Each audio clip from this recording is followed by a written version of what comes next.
Welcome to the Old World Fanatics, your Warhammer fantasy podcast to quench your thirst for all things the old world. I'm one of your hosts as usual. I'm Gommo. I'm joined by Josh and Andrew. Episode 96, I think. How is everyone? 96. Amazing.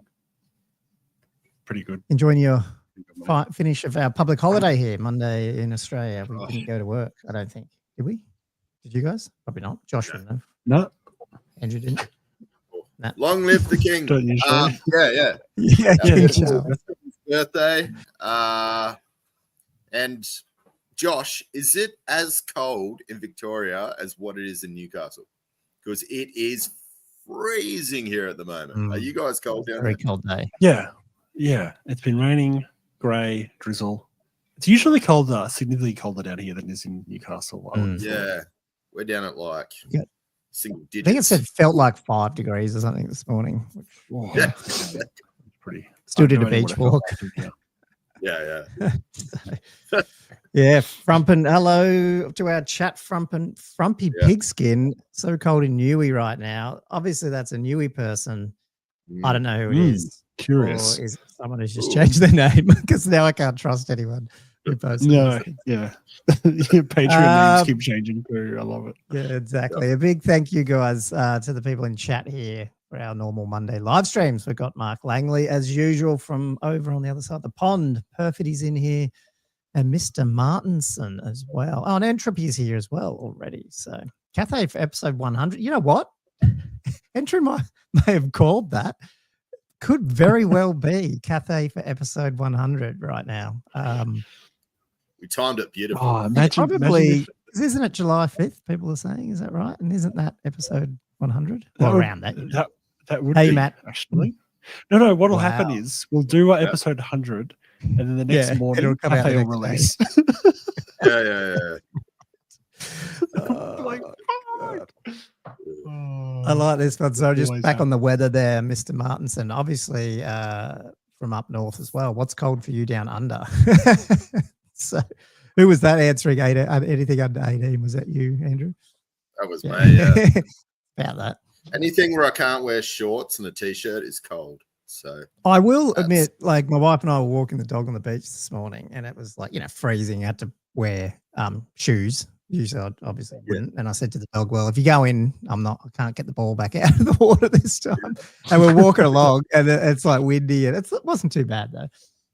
And I'm like, it's probably still better day in beach quality than the UK. So hopefully don't take offense there for people in the UK. But you know how like they got rock beaches and stuff and all that sort of stuff. And ours is still, I'm assuming they do get warmer days than feels like 5 degrees though. So anyway, warm here in Sweden, 15 degrees. Well, Mr. Martinson's all the way up there. Cool. It's middle of summer there, isn't it? I'm guessing. Yeah, they've had some. Yeah, I think just starting somewhere. Yeah, pretty hot up all that way. I think was it the teams guys over in Italy. I saw Dowie After Dark's a sort of wrap up of the Team England's trip over to Italy, and he said it was stinking hot there. So I don't know, Mark. I don't know what I'm talking about. I've been to England, but I haven't been to a beach. But I always have seen pictures of all these rocks. So maybe I'm just. He does. We have sand, mate. So that's good. Nice. Then the next one. Yeah, we import it. It doesn't surprise me because we actually export sand. So. Yeah, we do. Anyway, before I start offending the third or fourth culture and country, let's move on. What are we chatting tonight before I sort of kick off the what is it? The routine stuff. Finish off that last comment he put in. First time it was high tide and all washed away. That happens in Newcastle all the time. We pile up millions worth of sand, throw it down, next storm, it's all gone. I will admit, Caves Beach at the moment is a bit hit and miss. You go one week and it's nice. The next week the rocks are all out, like from the last few floods we've had. It's just wrecked it. So yeah, but yes, nice and fun. Hopefully it fixes itself over the next 6 months. What are we chatting about just briefly, you guys, just for our first half, and then we have a surprise hopefully for the second half, but I'll let you guys, maybe Josh, what did you want to cover? You definitely had a topic. I had a topic I want to talk about, and I don't know if I have any concrete stuff to talk about necessarily, but I do want to try to nut out like trying to support more organized sort of narrative events, whether that is ongoing stuff or one days or something, or at least trying to work out a way of supporting it more so people have a template to go by, or sort of, you know, because I feel like there's a lot of stuff out there for competitive events where people are like, oh, okay, this is how you run it, and I just follow these guidelines, and this is how I set up a tournament. And there really isn't anything like that at all for narrative. And there's a match play doc coming as well for all that. Yeah. Oh, for tournament play, not, you know. But but not for narrative. Yeah. There is nothing out there for narratives that's like, you know, something you can just sort of a template you could follow, or like extra stuff out there you could add in and just sort of, you know, go, oh, okay, this is how I would run a narrative event. So yeah, I do want to try to sort of drill down on that and just try to work out. And hopefully, like, just get some. Yeah, sorry, go. I was just going to say, hopefully get some feedback from the listeners, obviously. Yeah. About that to help. And we can be, I don't know what the end result there is, but maybe it is. I feel like, Josh, you're the type of person to put something together there, template wise. You've got this. I'm keen to do it or be involved in it. Yeah. I'd like to hear it because, like, narrative can be so broad. I think that's where it can get so hard to bring it back and then define it, because, like, it's everyone's got their own interpretation, own level, sort of like, you know, it is that broad prospect, like narrative. Yeah. But if there was, you already got your answer there too, Mark. Yeah. I'd love to see what you got, Josh, because I'd be keen to do some narrative in the old world. That would be really cool. Now this is Mark just sort of said he's going to mail us.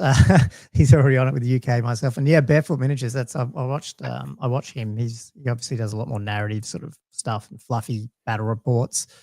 Working towards a nationwide 100-player narrative game. That's another step up from even what Josh you're thinking of, is it? Yeah, that's how do you do that? What is going on, Mark? What are you talking about? I like it. See what Entropy said? That is such a smart thing. That's where they're all at. That's where the players are at. That's actually true. That's exactly where we're hiding. We're hiding in 6 Ed and more time. We need them to stop playing 6 Ed and more time. That's why we're all sitting there. I think we just found the problem. There we go. That's cool. Show's over. Okay, second half. Here we go. Just kidding. That's funny. And Andrew, you've got some results from your little survey that you threw out the other week. Yes. Yeah. The very loose questions. But no, I was just trying to get a broad sort of consensus on, when I say broad, it's very broad, on what they want to see from a tournament, experiences they've had, and, you know, why they go there, things like that. Yeah, cool. Well, we'll have a look at that. That's going to be our first half. We'll see how we go. And obviously, a second half starts out the usual way, which I'll just give you an intro now, is thanking our patrons. So I better give them a big shout out. Mark and Entropy, obviously, who've been piping in there, are obviously big followers and big supporters of us. So thank you so much, guys. And all the other 50-something plus paid Patreon members. If you want to check them out, go over to patreon.com/oldworldfanatics, see how to get involved there, and jump over to our Discord, private Discord channels and all that sort of stuff to meet the guys and just keep the dialogue going, I guess. If you are on the live stream, please like the chat and like the stream. Obviously helps the YouTube algorithm as well while it's going, but also afterwards, which is really good. If you want to share as we go along, and we do get to hobby eventually in the second half, if you've got stuff to share, you can also jump on the Old World Discord, the Australian Old World Discord server, and there's a channel on there which is open to everyone. #OldWorld or #old-world-fanatics-live stream, which we do monitor, or we try to during the stream if we're not getting too distracted. And we can bring some stuff up on that one. So just wanted to I should probably bring that up. Low down the logistics there. Cool. So and just on the Mordheim comments, we are trying to get Mordheim episode 2 out this week. Yes. Well, so everyone's so busy. That's the problem. You got 4 people, and everyone's got something on. Yeah, it's very hard. Cool. It is. Okay.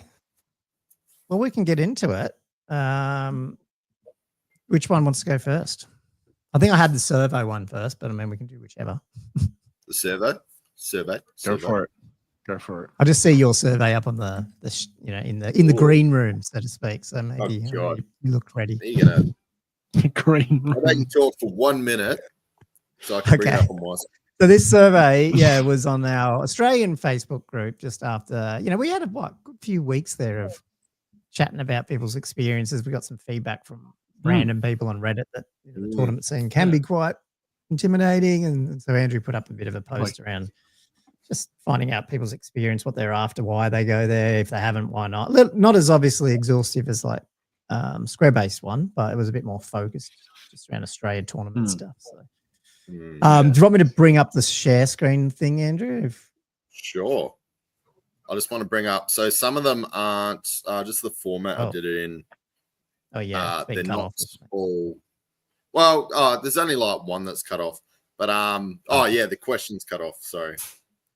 Just give me 2 seconds. We are highly professional. We are highly professional. And this damn shed I'm in. Damn shed. As your wife. Do you want to jump around to Josh, or do you want to just? Is it going to work? It's coming up. It's coming up. It's not coming up. It's straight streaming. No. I'll bring that back out. We'll fail on that one. Let's chat. Will that work? And then we'll come back to it, Andrew. Should we? Oh, hang on. No, I do. I've got it up right now. Is it working? Okay. All right. Yeah. All right. We got it back up. Usually Josh has it up, but anyway. Is it back on the screen? It's on the screen. What? Yeah. I'm in a different screen. All right. So the first question I put out there was, why do you want to play the old world tournaments? So the first was, the answer, the 4 answers that I basically put out there was to roll some dice, have some fun, no matter if I win or lose. So, just kind of having some games, having a bit of fun, obviously. So the second was to try and get a good result, but still focus on having fun. So for me, that was going to be like the more competitive player, but still goes out to have fun. So you're not there so much to win, but you still want to place pretty good. So the third one was just going to be so to try to place well, win, so I can go up in rankings. So that's somebody who's obviously the very competitive player. And then obviously just to try out a tournament. It was very heavy, as we can see, in that try to get a good result and have fun. But it was also, that was at 72%. Coming in at 30-odd% was to roll some dice, have some fun, no matter if I win or lose. And then 20% was coming in trying to get that placing for rankings. So pretty good spread up there. How many? I can't remember how many you actually got in the end. 66. Okay. It's not a massive amount, but not. I mean, we are a small scene. So Yeah. Right. This was just trying to get a vibe. I'm not trying to get like delineative sort of like numbers. So it's going to be like, obviously, if you're going to, you'd probably advertise more. But I think this does show that there's quite a spread of people on what they want to actually get out of a tournament. That was what I was trying to sort of like achieve from this. Yeah, I mean, the other thing obviously stands out is there's not a lot of people, obviously, with that amount of, who we're reaching probably won't hit them anyway, but there's not a lot of new people trying. And like most people have been to tournaments. Stuff. I feel like that was the target. Yeah. Which flows into probably the second topic around, starting out, getting more people involved. But yes. Yeah. Exactly. So the second question is, what environment do you want to see in the old world tournaments in relation to level of competition? So the first was I want it to be very relaxed and focus on fun and fluff. So that was probably more something towards what Josh might be alluding to, with something a bit more narrative style. I want it to be fun, but also taken seriously by those that attend. So that's probably where it gets to be, to me, more that competitive scene, where it is sort of friendly, but obviously there is that competition there. And the third one was I like competitive tournaments where people are there to play seriously, above being there just to have some fun. So it's going to be like almost to me towards that Masters style, or that very sort of bit more stringent with rules and rulings. And then the last was just going to be do whatever you want. I'm just here to play my way. Funnily enough, that got 20% of people. I thought that was going to be more of a, like, to me, people that just attend no matter sort of what, they just want to play as well. They don't really care. They're just there for a game sort of thing. So sorry, what was the blue one? That's the highest one. So they want it to be fun, but they want it to be taken seriously by those that attend. So to me, that's going to have like quite a definitive sort of scoring system. Something, you've got to have painted armies. It's got to be represented. Well, I was going to say, is that, because I think I probably answered that in my brain. I was thinking stuff like exactly that. Like, I don't want to go there and people are just taking meta 3D printed grey or dark and white armies. Because like, I wouldn't like that. Yeah. I don't know if that's but I was kind of just like a broad. I want it to be like a serious event, but fun sort of thing. Yeah. I mean, to be honest, that's probably how I'd answer it too. Yeah. As much as I keep talking about narrative stuff, like, you still want it to be fairly serious. I was going to ask, what was the difference in intent between the first and the last question? Because they were like, it was. Oh, so I want it to be a competitive tournament where people are there to play serious, above being there just to have some fun. So it was more serious over fun. No, right. Okay. Sorry, can you go back? Like, can you go back to the other one? I'm just confused. So the first one was, I want to be very relaxed and focused on having fun, and then the last one was fun and fluff, and the other ones do whatever you want. I'm just here to play my way. They're just there. What's that mean? What do you mean? Like, so for there, it's just like they don't care what you're there for. They're there just to play the way they want to play. So that was just like showing people, to me, who don't really care, about what they want, like as in about like what the opponent wants. They'll go at anything. They'll just go wherever they want. Right. They don't care. They're just going to play. Yeah. They're chameleons. Well, yeah. Sorry. Question. Okay. Right. Sorry. Yeah. So what is your thoughts on new players trying to get into tournaments? I thought this was a pretty interesting one. So for me, there was sort of 3 different levels. So one was going to be, so my first answer was we should keep a format where new players are welcome to join, but there is no leeway given to scores or substantial help compared to anybody else. So obviously that's the first one in the green. So new players can come, but not saying you're on your own, but we shouldn't afford you any undue sort of help sort of thing. Like, it's sort of, probably where we're at, I would say. We're at, right? Really? Yeah, that sounds like where we're at. Yep. The second, which is in the blue, is we should single out new players in a tournament. Try and make sure they're looked after by their opponents and given a bit of leeway with rules, mistakes, and lists, etc., so they have some help in their games. So for me, this would be sort of you're going to maybe say, oh, this is somebody's first event. Like, like if there's like a chat, just say, oh, you're going to be, or you might try and pair them up. Say, oh, does somebody mind pairing up with this guy's first event? Maybe give him, take him through his first game sort of thing. There's a bunch of ways you could do it, but obviously you're going to want to help these guys out a bit. So that was where I was at with the second one. And that was, they were both pretty close, the first and the second. So they're both in the 40s. Then the last question was, we should prioritize help for new players, be it give them easier matchups. So maybe if there's new players, they sort of play against each other sort of thing. And a lot of leeways with rules and mistakes. So that would maybe be something you put in like a player's pack of like, oh, if somebody's new or this guy's new, just give them a bit of leeway sort of thing. So but given that those two answers are quite similar and when you add them together, it feels like maybe most people are thinking we need to do something in those veins where we're really not at the moment. I mean, there might be the odd tournament depending on the TO. who Yeah. knows more about who people are. But I think a bit of a shout out, maybe like, yeah, that'd be or your interesting at the first- beginning. Yeah. Yeah, I reckon that would be a nice, like, this is first tournament, like, just be nice, like, sort of thing. Like, it wouldn't take much. Like, you just got to say, like, being like somebody's first tournament. Usually, you do try and explain things as you go through. Especially if you sort of said, the tournament or the TO was really going through that. Yeah, no, it's interesting because I don't think I mean, in my experience, I have never. I mean, even when I was new, I don't think it wasn't bad. You just went along. Yeah. But my opponents were really awesome and they did help. But you're not singled out by the TO or anything. So, but maybe that's something that we could start thinking about. Yeah, no, definitely.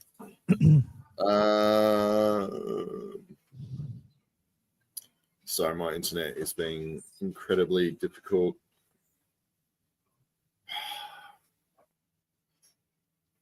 Can you read that one or not? Because if we can only see on like half screen, the question, this second one, yeah, maybe just vibe check it. I don't. You probably don't need to read it out word for word. So, what is your opinion on takebacks, misrules? Allowed? All right. Sorry, yeah, my phone's just being a pain in the ass. That's what's happened through in the back shed. So yeah, like Gommo just said. So this is talking about takebacks, misrules being allowed to be done after the game has moved on. So the first one that was coming in quite low, looking around just under 10%. So like it was too bad, so sad, no rules. It's a tournament after all. So that's sort of like the cutthroat sort of, if you miss an opportunity, it's done. Yeah. So there's no takebacks. That's the way I read that, and that's what I want to try and get across. And that was around 10%. So the second one was, this is about where I kind of sit. So if it's an easy take back and the overall game state hasn't changed, then yeah, sure, take it back. So that's, if you've not declared a charge or something like that, and then you go start to measuring out your charges, and then you might go, oh crap, I forgot, sorry, can this guy charge? It's like, to me, the game state hasn't changed. If they can go back and say like, oh, well, he'll flee or something like that. Like if the opponent still has an opportunity to react to it. So that's come in quite high. So that's coming in almost towards 50%. So the third option was if the game state has changed a bit, but you should be able to kind of work out where rewind it. Yeah. So that's pretty high than I thought. Yeah. Well, that's it. So that's coming pretty much smack bang on 60. So that was quite high. And I think that's sort of fair, but that there is a little bit of leeway there with how people might interpret what I've said. I would do that in a casual game, but I'd have no expectation that you do that in a tournament. Like when you're talking about like the example though, like that I used because it happened with me and Cam at a casual game where I can't remember what it was. I'll get it all wrong now, but I think it was his Grail Knights or something had broken, and then we realized I can't remember what it was that he had a muser, whatever it was, and we ended up rewinding, and it actually went against me. But in a tournament, I felt like if you had moved on, and you're playing that, you might not do that. You both screwed it up initially because we both thought we'd added it up. I mean, in that case, even then, it was pretty close. I probably might have, but it's tricky. Yeah. I know what you're saying, and this is what I was just trying and get out of this was like start conversations, because is that where a take back starts? As in like you 100% can work out what would have happened either way, but it's just past. Depends if you're going off. If you're off the rules as written in the book, it's like as soon as a dice roll's been made or a move's been made, no take back. So, like it's really weird, isn't it? We're discussing stuff. It's like us talking about. On one hand, it's like talking about I don't know, like should you be allowed to, I don't know, like do something that's technically against the rules? It's almost like a little bit away. But it is a nice thing to do. So I don't know, it's tricky. Yeah. Well, we've got different comp systems as well. Like that's sort of like outside the scope, or well, where is the scope? So, but it's just something to think about. What was that bottom one though? That was Oh, sorry. Yeah. So the last one, funnily enough, got 20%. It was like, I don't care if we've moved on. We'll make it work no matter what, sort of thing. Okay. Yeah. Just do it. Somehow you just, I mean, just. Basically, that's telling me that most people accept some form of takebacks, even no matter what is written on the book. Yeah. The expectation is we need to, and that, I think, Andrew, you brought this up a while back, as like maybe there needs to be a bit more visibility in the play. I feel like I'm being against TOs here. I'm really not. Like, they've got such a cruel job to do, and like no one, no, we need more people doing it. But maybe there needs to be those expectations in the players pack more, so these things don't happen. Yeah.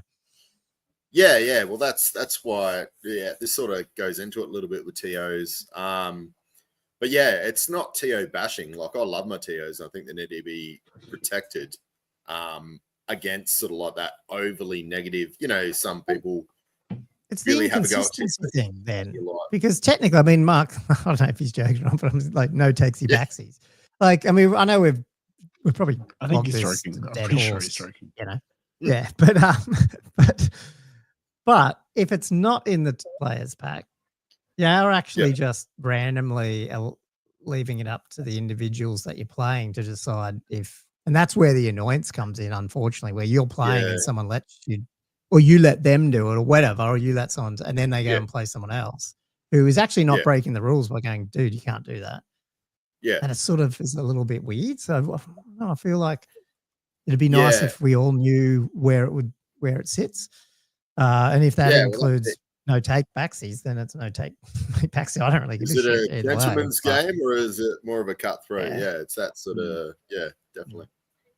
No, that was interesting. Mark said he's not joking, so that's the thing. He said, don't like it. Don't expect it shouldn't. Lack of consistency, which comp play needs. Yeah, I mean, this is the thing. Like, so I'm saying, like, if you go to the next table and then you can or can't do it, it does create. And then you talk about new players, it's a bit confusing. You know, I think it's different to say no takesy backs versus the wrong board state.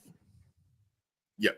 Do you know what I mean? Like, if you guys have screwed it up because you both all forgotten a phase and just moved on, and now, like, do you know what I mean? Like again, your flea example, Andrew. Like, units have to test a flea or like rally, or they have to keep fleeing if they've failed. You have to do that role. Like, it's not optional, you know.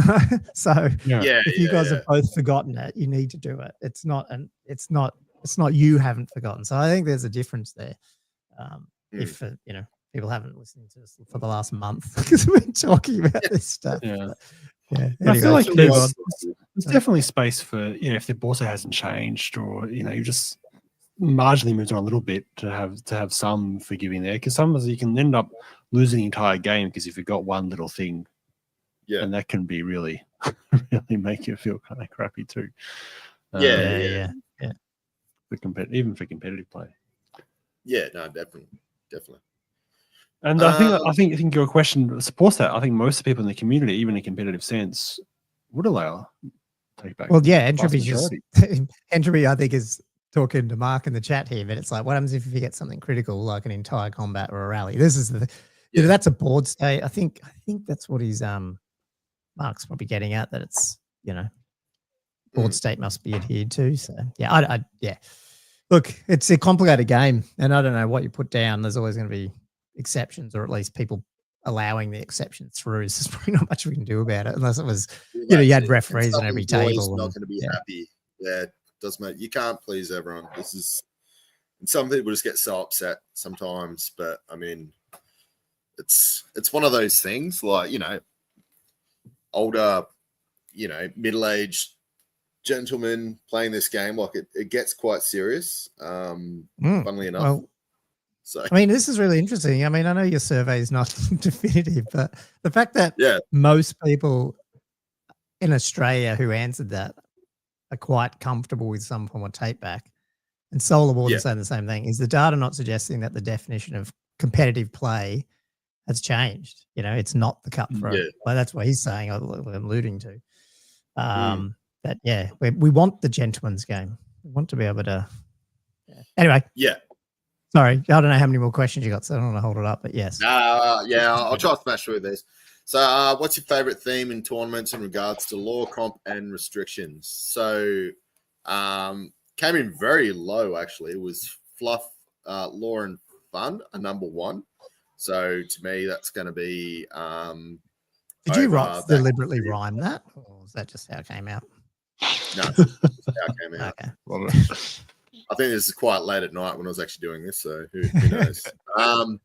Yeah, that came in very low. I was very surprised about that. So fun fluff, but a competitive vibe, but it was like not over the top with the competitive vibe. So I was actually quite surprised how close this came. Like, it was actually down to the wire. So what's that? 10, 20, 30, 40.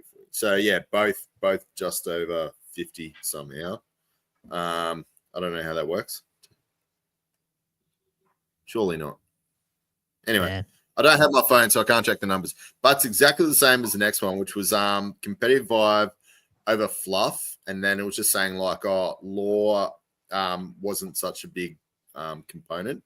So that's where, you know, sometimes you get these like lists and it's like, that doesn't represent that army. It's like, you know, like you might have like duplicates of just something that's very strong, but it's like, well, it's not representative of that army sort of thing. That's where sort of competitive lists can get a bit much. You sort of get the same lists and it doesn't represent the lore as such. Anyway, and then the last was like, oh, a lot of my tournaments very competitive. So that was coming in around 10%. So yeah, it was quite strong in the middle. Again, one was a bit more interesting fluff, split, competitive, and one was a bit more competitive over fluff, but they still like that fluffy vibe there. Do you guys I know Josh has. That's so interesting. But like, have you guys put fluff? Is fluff do you take fluff into account when you're building your lists generally? I mean, I know like with your errant one the other day that you took to in CanCon, Josh. I don't know, was that really a fluff thing, or was that more just I want to take this you know, technically underpowered? I want, well, what's fluff in the sense that you thought Bretonians should be on horses? You know what I mean? Like, we should be. It was, yeah. So I mean, I hadn't written lore for it. It was fluffy in the way I built it, I guess, because it wasn't necessarily designed to be competitive. But I'd still designed it in a way that was very functional, and I felt I could do reasonably well with it. So, you know, there was a mixture of it. It was very much in the second column rather than the first, even though you could argue it was less powerful. Yeah, and I'd also, I can't remember, and maybe it's just because of the events we've been to, any of us naming our characters and stuff. Like, it's not like I took like a big block of foot knights and like, you know, a Grail Reliquary and like actually. Yeah. I still built it in a way that I thought about it. Yeah. Sorry. Yeah. All right. Should I keep going? Yep. Sweet. Go for it. Oh, wrong way. 6. So I only got 3 more questions. So should TOs try to enforce a more relaxed tournament scene if possible? Again, this is speculation. You will have fun. That's what it looks like. Where are you going to be? This could be interpreted on so many different levels. Yeah. So it was more relaxed is going to be, you know, that 70 odd %, and then somebody who wanted, you know, more of a to me was going to be a bit more competitive scene was going to be no, or people that were just like, no, the TOs shouldn't have to enforce it. So my take on it is people did want a bit more relaxation in the tournament scene. As in like the TOs try and put it within the package, as in like stress on it sort of thing. Yeah, I think there's that. But I also think 20, you know, almost 30% tells you that there's a space for competitive, you know, you go to these events and that's what you get. So that's what I like. You know, I think it's a good mix. You know, by definition, you get that a little bit anyway with, you know, if you go to a hobby store one dayer, it's probably more of a relaxed tournament, you know, right? Or if it's a RSL club next door bar, I don't know, it always pick up. Whereas if it's just at a at a club at a hall that's just the only focus is that, then maybe it tends to be more tournament cutthroat. Sorry, Josh. I'm genuinely surprised at how big this split is, to be honest. I thought this would be much closer. Because I almost feel like there'd be quite a people saying no, because they'd be saying, no, I don't think TO should be burdened with the responsibility of enforcing the relaxed atmosphere. That's what I thought. Yeah. So I'm actually surprised that only 28 or so % said no. I mean, obviously there's some people that want it to be more competitive in that, but there's also, I feel like there's a few people that said no, because I feel like the driving force to say no, we want it to be aren't necessarily expected to. Yeah, and it is. TO's got a lot as well, so I don't think. And none of us are. Yeah, I don't think we're doing any of this to sort of go, hey, TOs need to do more work. yeah, 100%. Keep going the wrong way. All right, so if someone is taking a list that still fits the comp but is obviously abusive, should it be flagged for a resubmit more than what seems to be happening currently? So this was, maybe I didn't quite articulate this question as good as I could. It was more of, like in the comps, I sort of like say, if there's a list that is clearly abusive, we're going to have a resubmit sort of thing. The general that you do see. I don't know how often something comes back from a resubmit, but I mean, you have a look around and it's all up to the TO, like to a certain extent, because like TOs have got their own perception. So this is again where there's like a lot of what's your perception of abusive, but I think it gives you a bit of a a vibe of it's because I would probably fall on the no, and I probably answered it no, only because I'd rather a comp system, and just the comp system tells you what you can take, and if you take something what's written, that, then go for it. That's my preference. But if you're getting that a lot more people, or almost double the people saying no, they want that happen more. That's pretty interesting. Yeah, I suppose the only problem. Oh, sorry, Josh, you go. Oh no, I was just it is unfortunately it's putting more stuff on the TO's table, isn't it? Asking people to resubmit lists is not necessarily the nicest thing to have to do, and the more you have to do it, the less pleasant it becomes.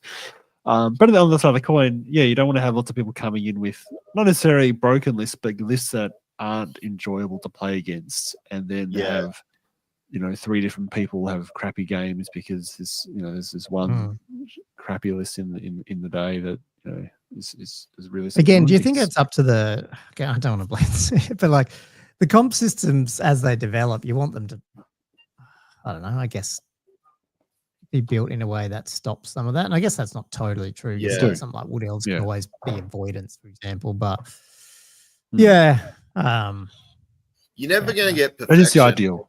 We're not chasing ninth age here either. Like, you don't want to go over the top where it's like, you're starting to be too restrictive, because then it's like you almost, who's making up, like who's playing God to a certain extent. So that's sort of like the way I look at it when you got comp, because it's like, if you get this restrictive comp and it's like, we're all using this comp, and it's like, well, who's come up with the comp? Like, why do we have to play by one person's interpretation?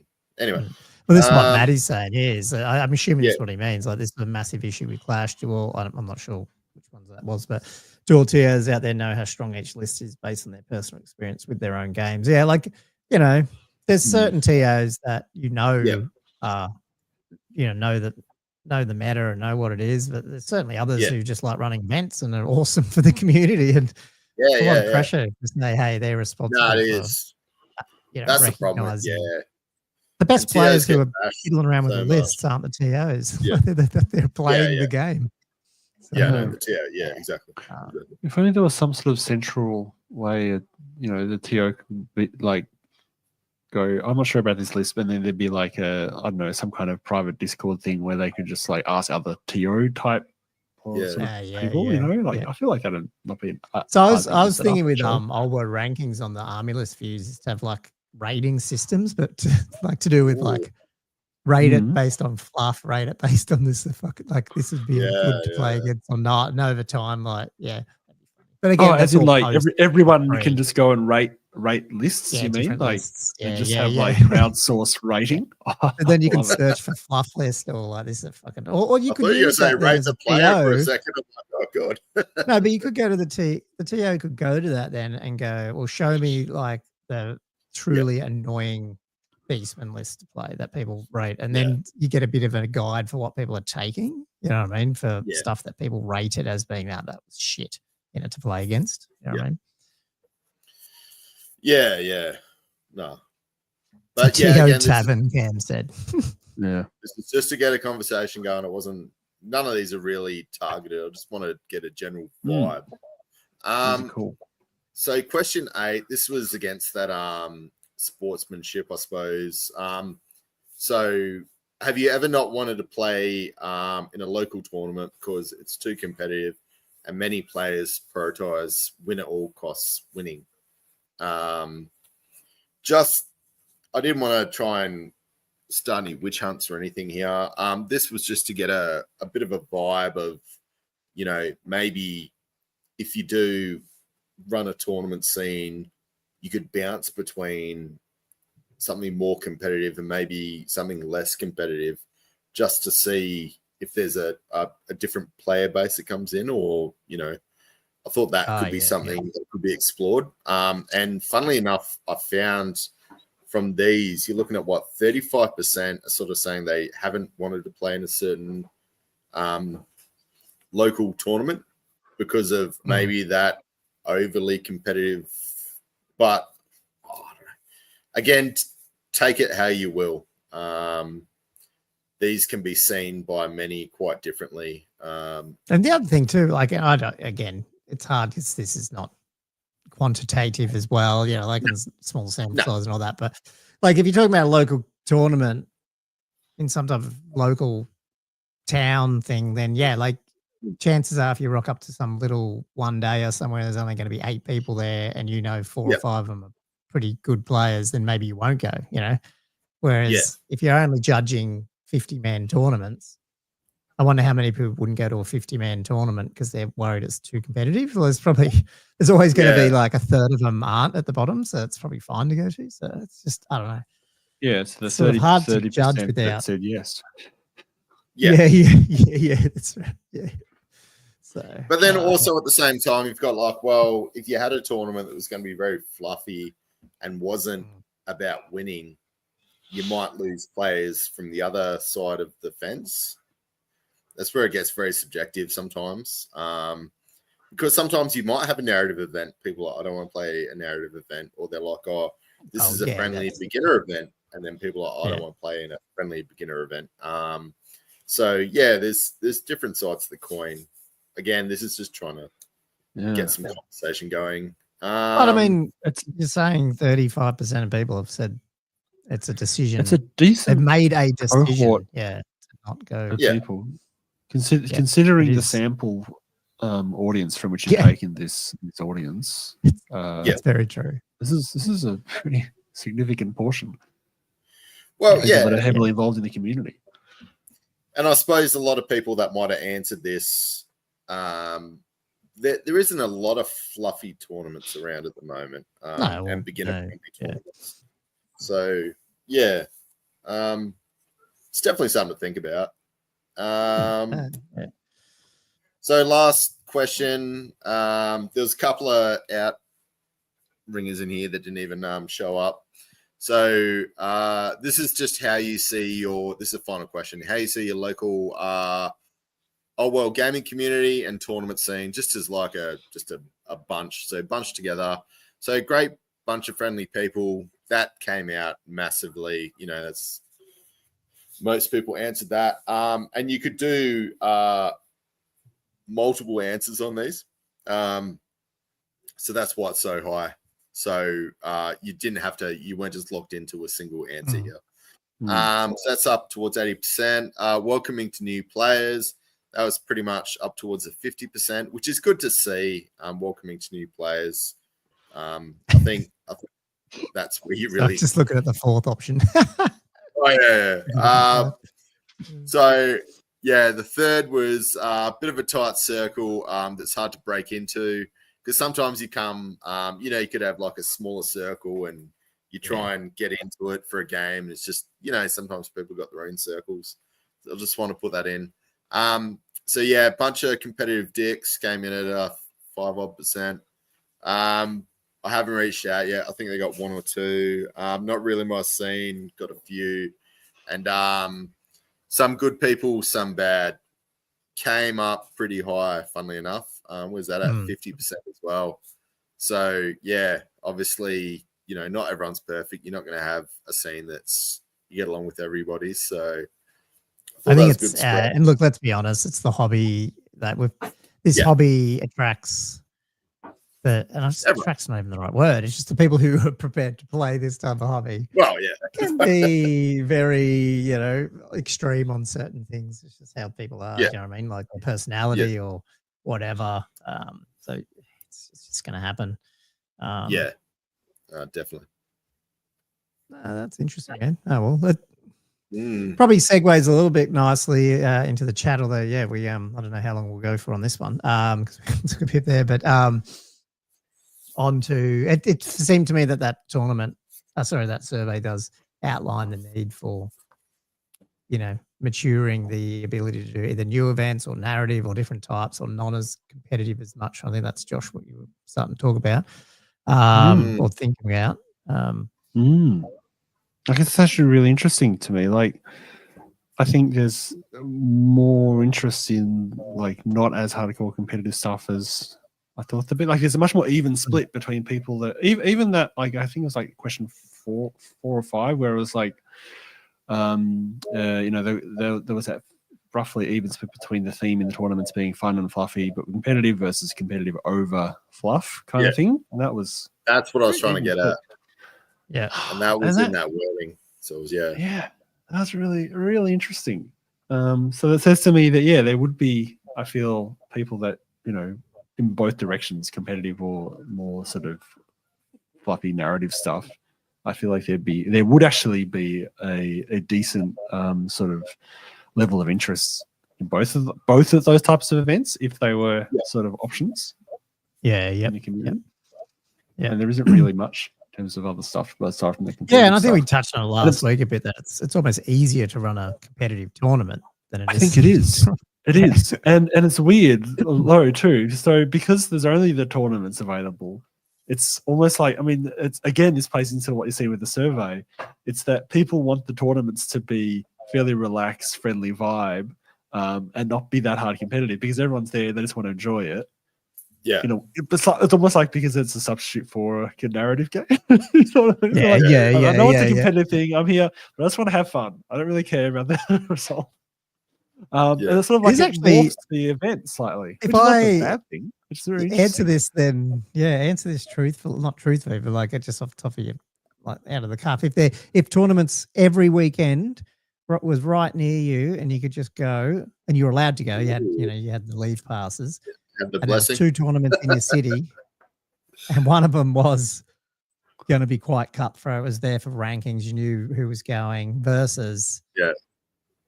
And I'm not saying it was a narrative event, but it's just maybe there's narrative elements, and it's just there's almost no score. Almost like I'd imagine what Games Workshop do a bit. When their scoring's like you get pretty crazy soft scores, that type of stuff. So it's obviously not looking at win loss. Which ones would you tend to steer towards? Or would you switch it week to week? I would be tempted to go the latter, I think. Cool. The thing is, I don't know.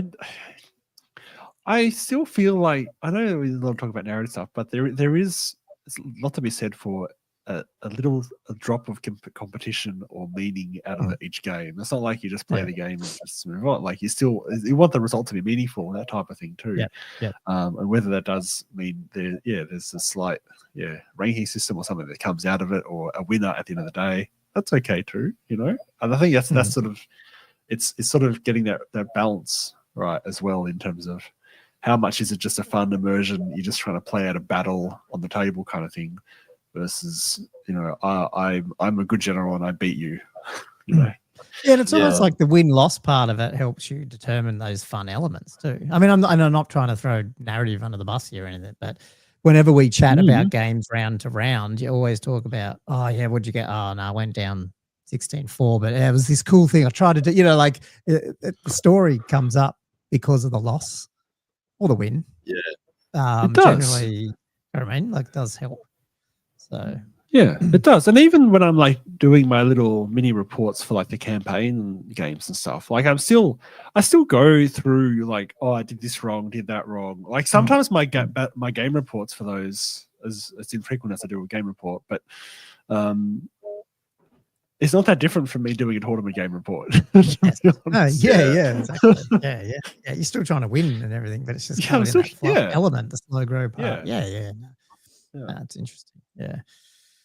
Cool. I mean, is that how we're segueing into that? Just chatting about, I guess, what's needed to support more of those tournaments that are still tournaments. Is that what you're getting at, Josh? But they're a bit more potentially fluffy elements? Yeah, I think so. Yeah. And I mean, the thing that started making me think about it, and this is a random place to go, is that the other day ASB messaged me and he's like, Josh, I have to back off the competitive stuff a little bit this year.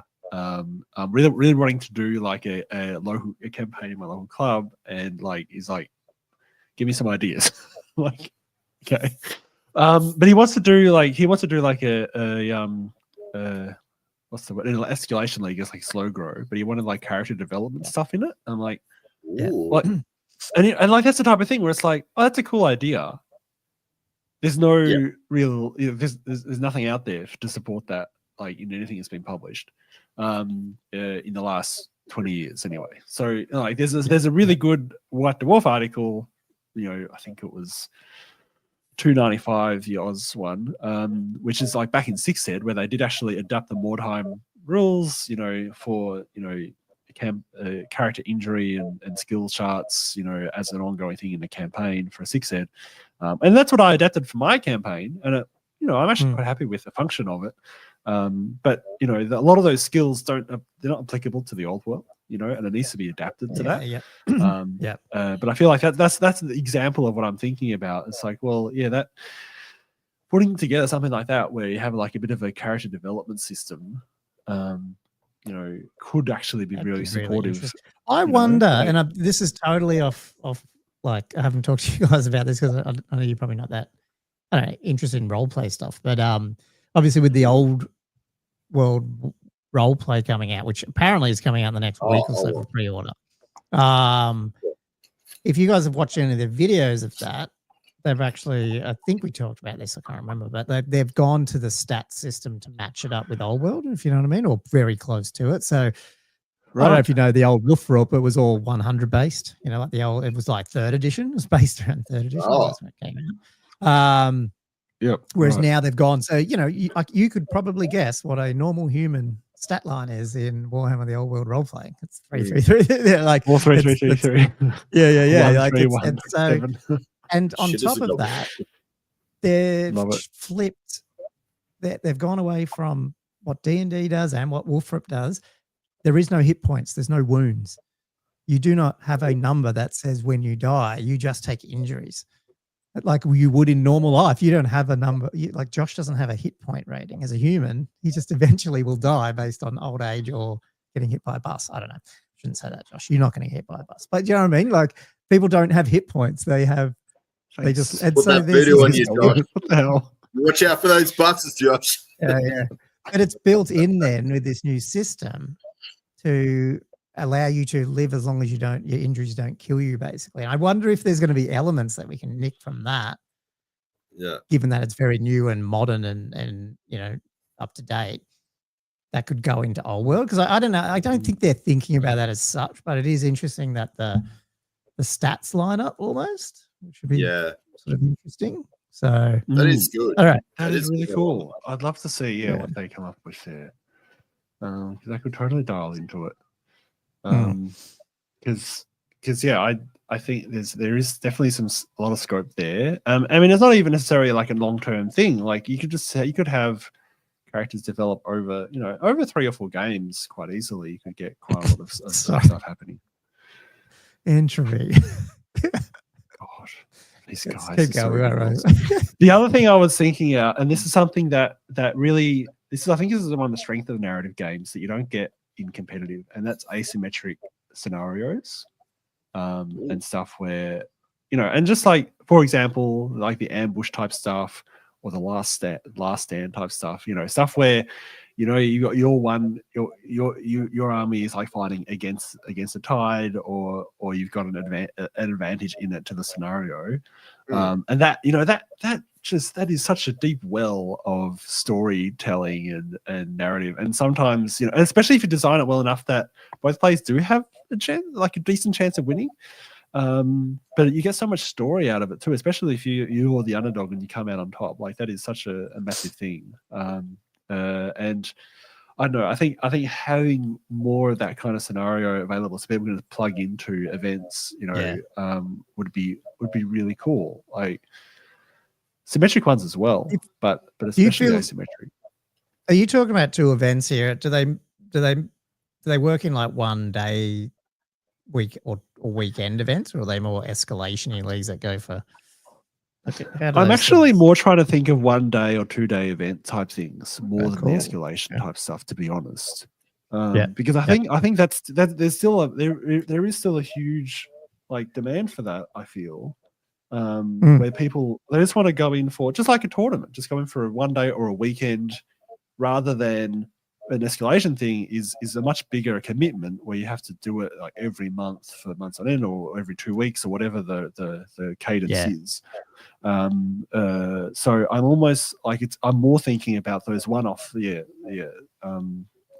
like contained events and how to support that type of thing, And so is that like how you build your list, like you're just getting out there, and I assume around.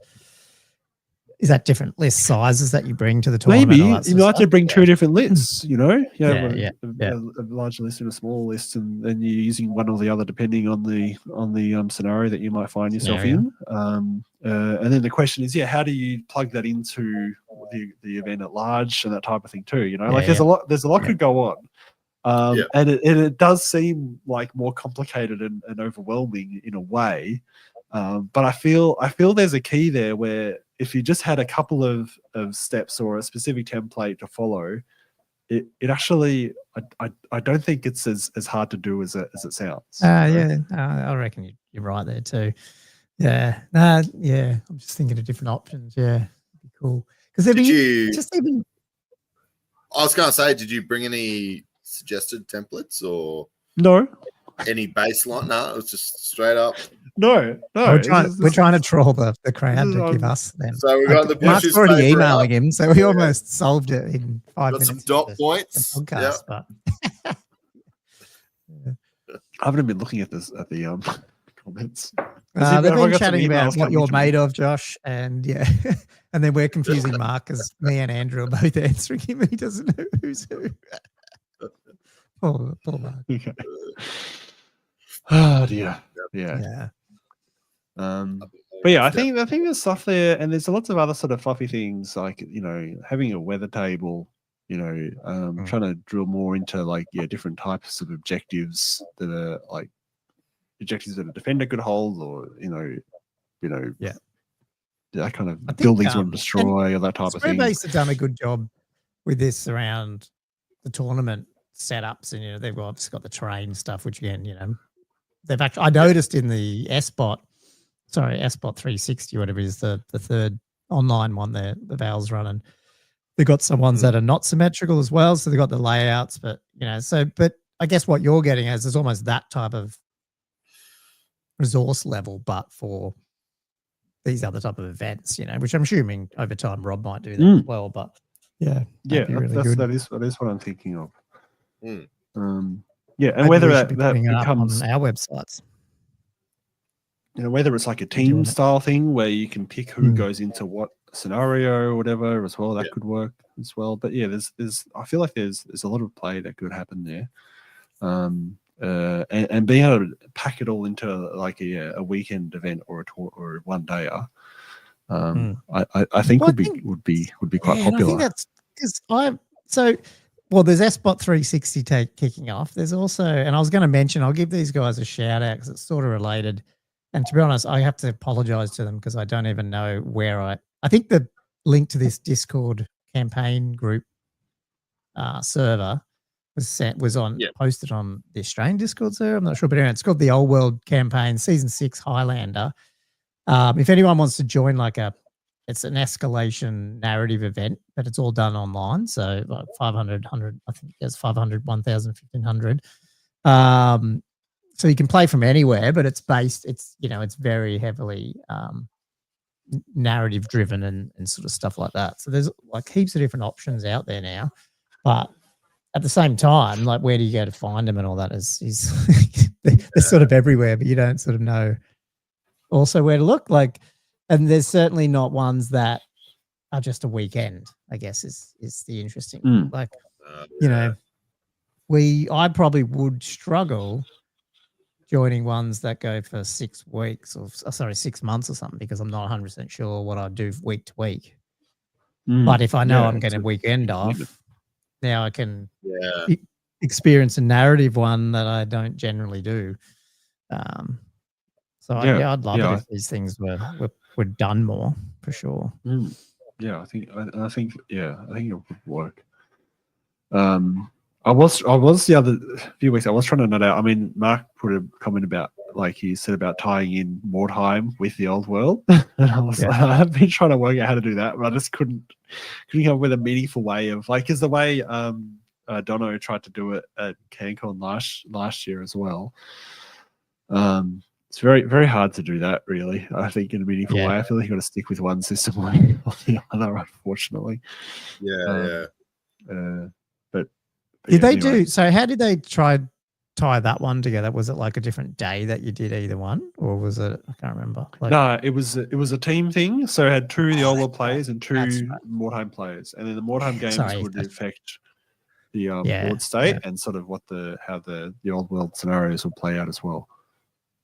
I'm just wondering if you could do it more of like a daily type thing, or Friday night you get together, you play like 3 rounds of Mordheim, and depending on what you get determines what extra stuff you can take over the weekend to play. That's what I was thinking, because I was kind of wanting to... my law familiar. Fuck you. I went in and that's because I think I was overthinking it, because I was trying to work out could I do like a singles event where you do like sort of skirmish style Mordheim stuff for half of it, maybe the first the half of the day, and then the second half of the day is 1 or 2, probably 1 Old World game, and so the Mordheim battles are building up to the Old World game.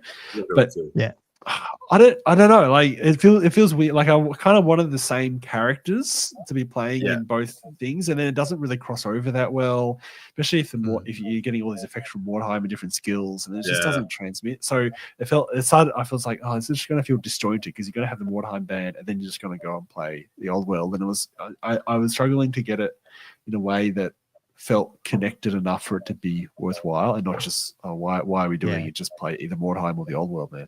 Yeah. I mean, there also was that was it Warband? No, what was that 6th ed one? Was that more just Mordheim but 6th edition, or was Warband? There was Warhammer Skirmish, which is like Mordheim size, and then there was Warband's rules, where you could have like units of like 4 guys ranked up. Book, wasn't it?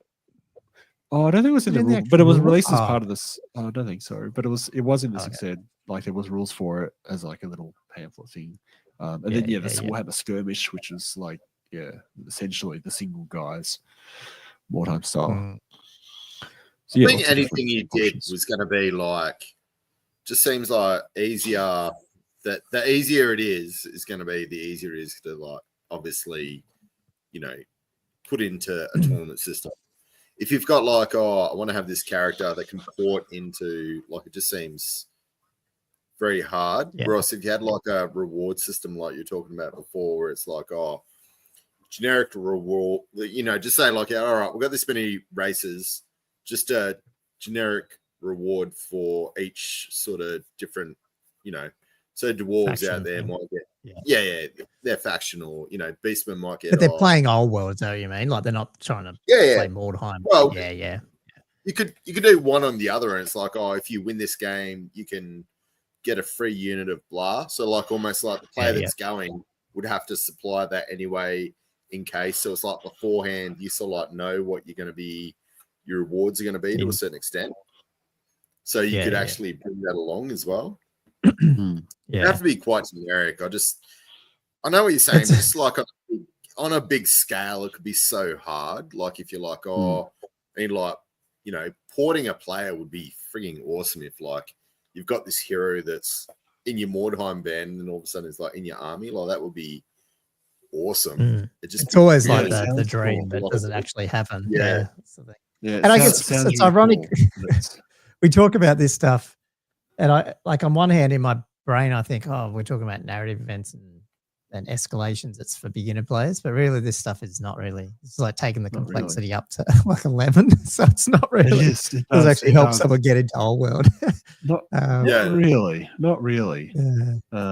But yeah, I just feel like, you know, the game is so much like it's just designed around symmetrical deployment, symmetric army sizes, and I mean the terrain's symmetric as well. That's the whole other thing. Like, whatever. I'm actually talking about the essence of the game, and we're so used to playing that, you know, that whole style of battle for decades. And I actually think, and there's so many, you know, there's been so many scenarios published with so many other different types of theme that sort of got ignored after a while. But it is harder to balance them. But I feel like once that work's been done and we find that they're actually quite functional, I feel like having that as more common parts of the scene would be really cool.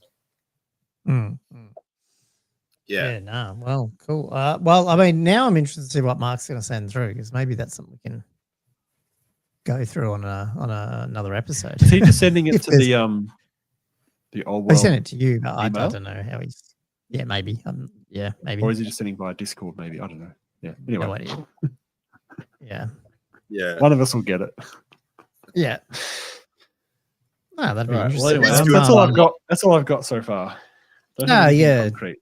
Just an empty butcher's paper, as Andrew said. I was going to send it all to you, Josh. You said, yeah. You are seeing like some of these tournaments coming out at the moment that have a lot more varied scenarios, which is good to see. Windhammer's quite good. It does sort of like, you know, it is around more that comp thing, trying to like change the compositions of armies, but it is good to see those sort of like scenarios being a bit broader rather than like the simpler scenarios. Yeah, I think that'd be cool. Almost, it's funny though, like with the really weird scenarios, you almost kind of want them to be almost, how do I put this? The weirder the scenario is, you almost want it to be a common, like from a common source almost. So you're like, like you're playing this ambush. Oh yeah, I know how ambush works because this is how it works in this published thing, and everyone's using that same one. Whereas you almost want it to be consistent. Whereas like if all the TOs are making all the different crazy scenarios, in the way that I'm picturing, which is like, you know, a whole other level, it could be quite overwhelming almost, because you'll be like trying to learn this whole new scenario each time you're playing it. Whereas if it's consistent within the community, once you played it once or twice, you know what it works, and it's easier to do it, kind of thing as well. Community consistency, that's what I'm thinking of. Cool. Join the Barefoot Discord, Mark said. So excuse me. I just brought this up quickly because this is the new Espot mission pack, if you haven't seen it, Josh. But there's cool different layouts, but the different like Val's done totally. Well, they look all the same here, but not, some of them aren't. He's done different. Where is it? Maybe it wasn't this one. Well, maybe it's not this one. Maybe I was looking at a different mission pack, which had like totally different layouts, but maybe I'm looking at the wrong or for terrain, or for maybe it was just this one. Deployment, more deployment here. Yeah, I thought he had like a asymmetric deployment. Oh, really? Yes. Been looking I'd love to see that. I swear it was, but it's not. I swear there was one. Maybe it was an earlier draft.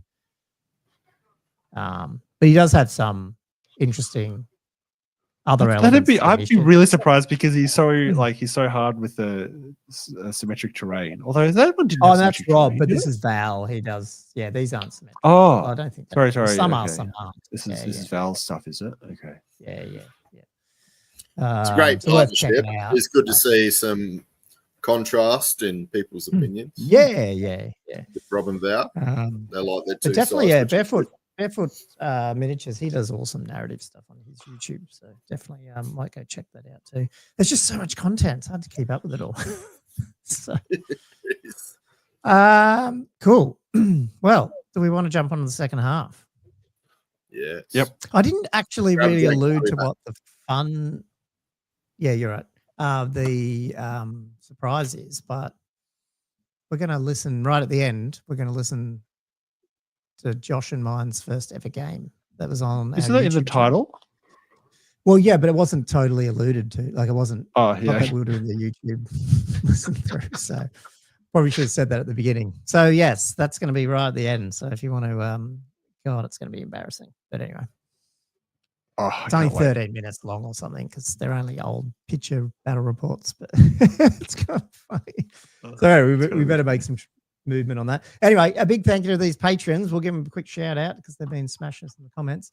So a big shout out to Z, which I think changed his name because I think he was here last time. The Orange Juicer, Maddie, Firebird7137, Peter Holman, Mark Langley, Matt Hinton, The Old Warrior, Silver Dave, Sporadic Sanity, Mark, Nick, Graham Vanderbosch, Chris Bowler, Drunkhummer Nate, Ben, Shooter Louis, Eugene Chaffel, Benoit, Cam the Dentist, James McKellen, Liam Fallon, Tommy Kublin, Jay McBride, I think's in there as well.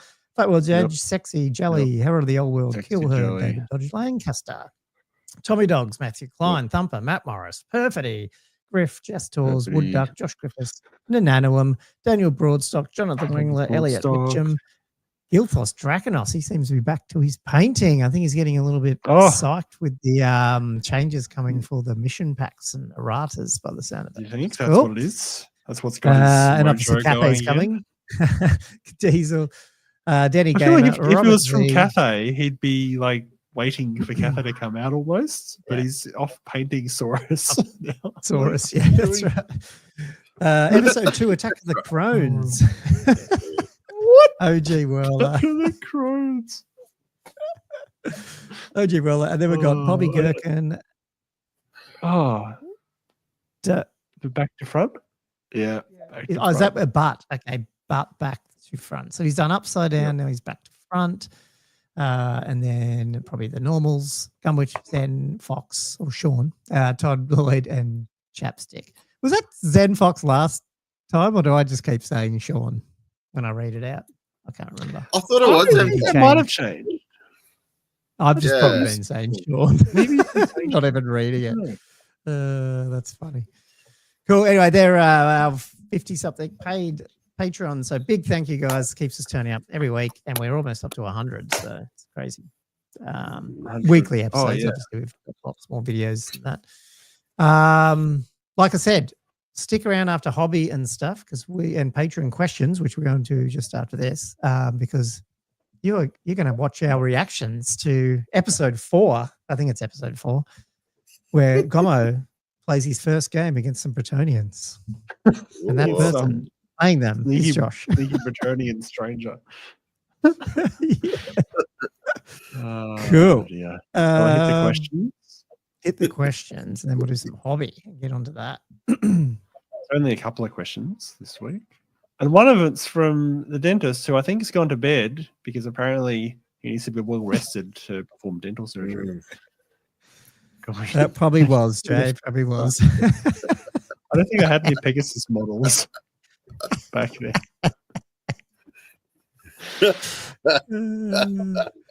That's where I first got the taste for it. That's all good. Yeah.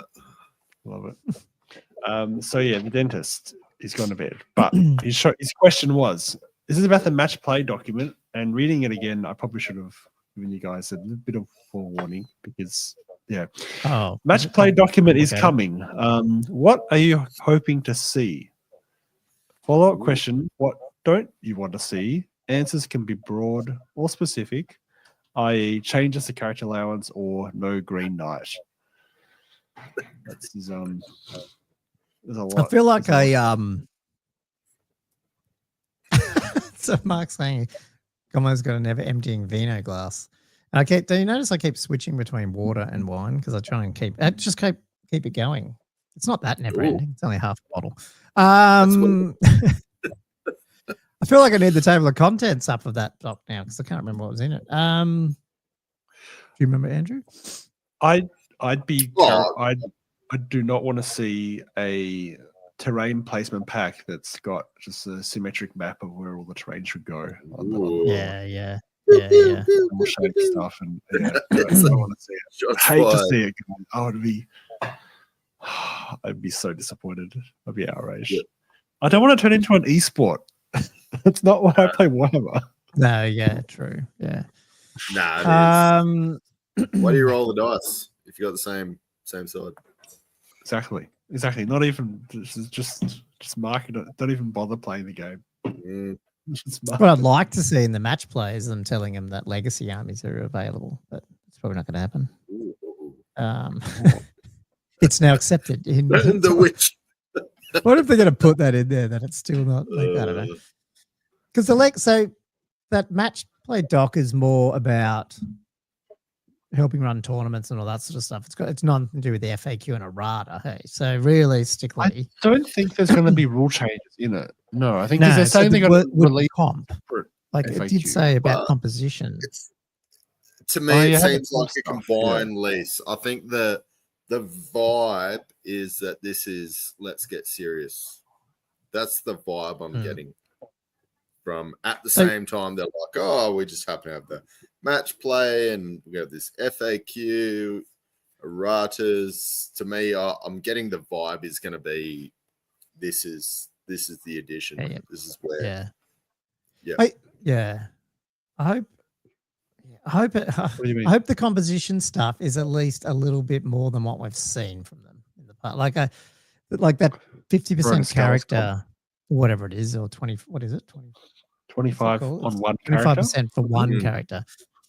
Just didn't hit it. So whatever they do comp wise, and I know they've got like 3 different versions of it or something. I don't know, whatever it was. I just hope that helps people make tough choices. That's what I want to see in it. That's all. So force the hand. Yep. Yeah. And not just like nerf stuff, like, and not be about individually nerfing any specific thing. Like whatever you can take in old world now, I hope you can always take. Yeah. But I hope you have to make a choice if you want to take it or not. Do you know what I mean? Yeah. That's hopefully what they do. And yeah, it would be good that if this is the thing you're saying, Andrew, that it takes it.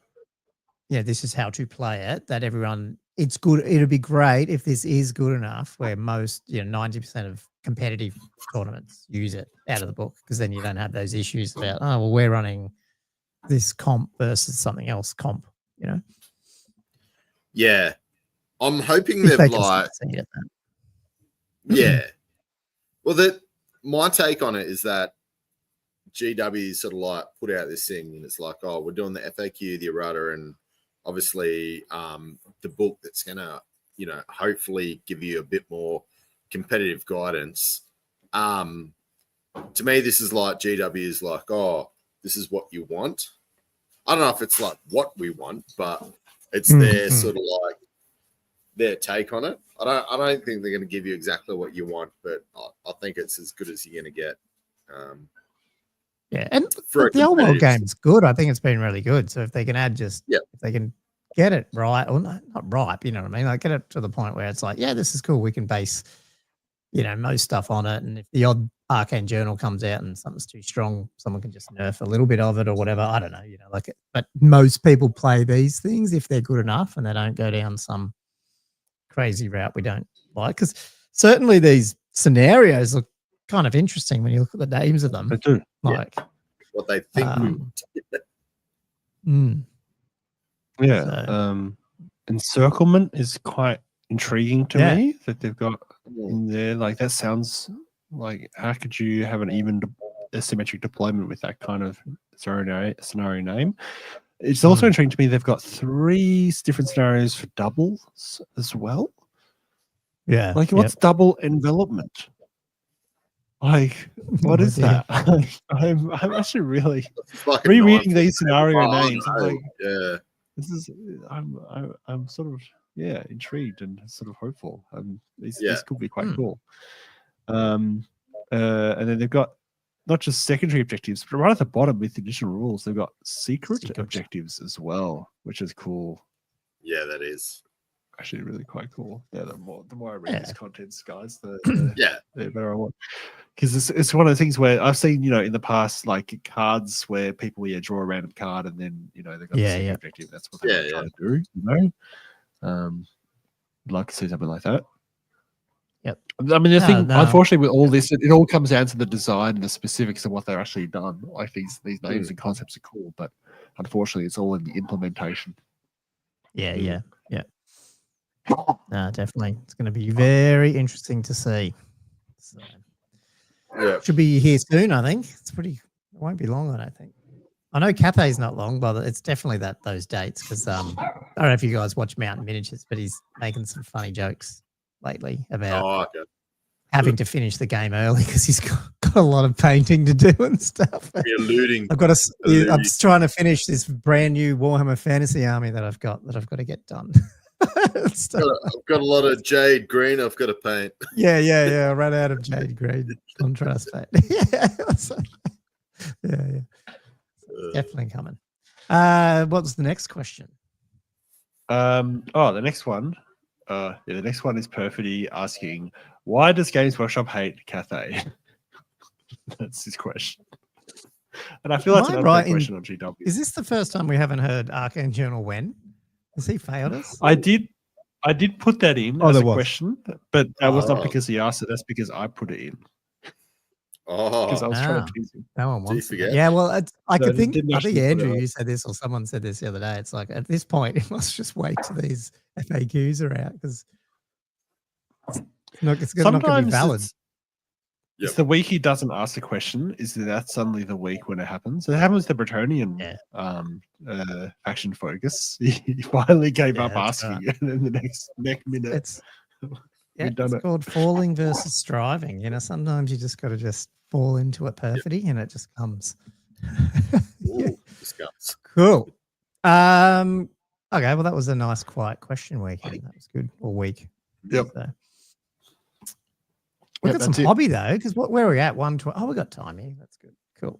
Because I got a little bit of hobby. So. We're going really well. What's going on? I feel like we've got to make time now. Usually we just talk so much shit. Yeah. There'll be shit talking. We don't know. There's a 13-minute YouTube video we've got to talk through. That's probably going to turn into an hour. Hopefully not. I can't wait to see.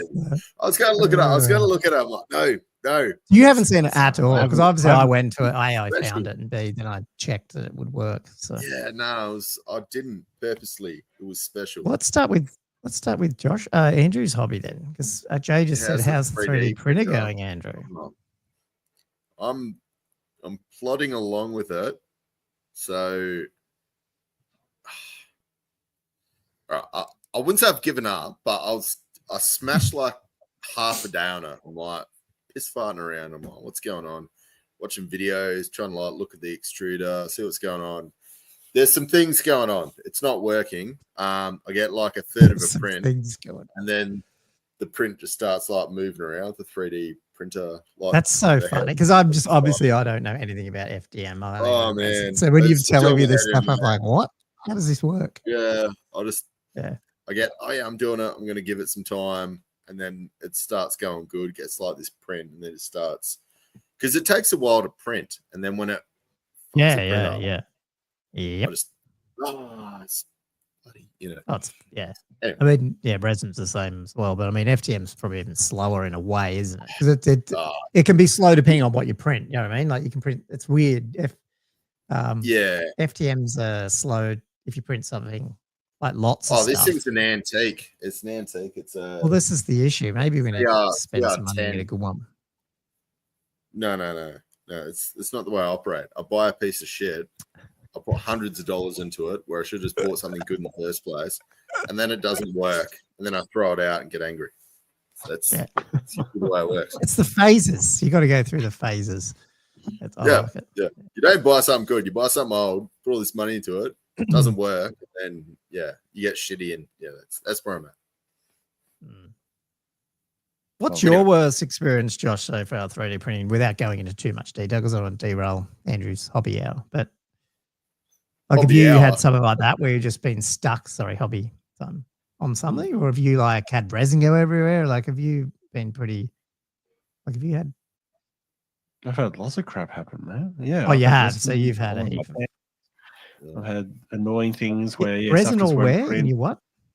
I got some resin on my pants a few weeks ago because I was pulling something out of the tray and just flicked, and then you got all these drips. That was, So, monoliths. Pulling it out. I was not printing monoliths. You got the monolith juice all over you. Here we go. There we go. Oh, gosh. Okay, no, it's not happening.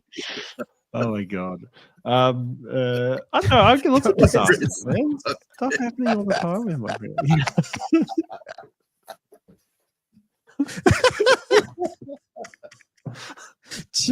That woman came over to deliver a pizza while Josh was printing a monolith. You're just never going to let this one down, are you? Hey, at this rate, we could have a whole episode of jokes about monoliths. Andrew's going to die again. Sorry, Andrew, what else have you been doing apart from your 3D printing or not printing? Oh, I've been smashing out painting left, right, center. You said that the other day. Got your vibe on again. Yeah. I got Dark Knight's been smashing out. They're only going to be like Contrast and a few other bits and pieces. I've been spending way too much time on my frigging. I don't know what's it called. It's got like half dragon, half Terraghost, but I put him on here and I'm like doing all this cool stuff.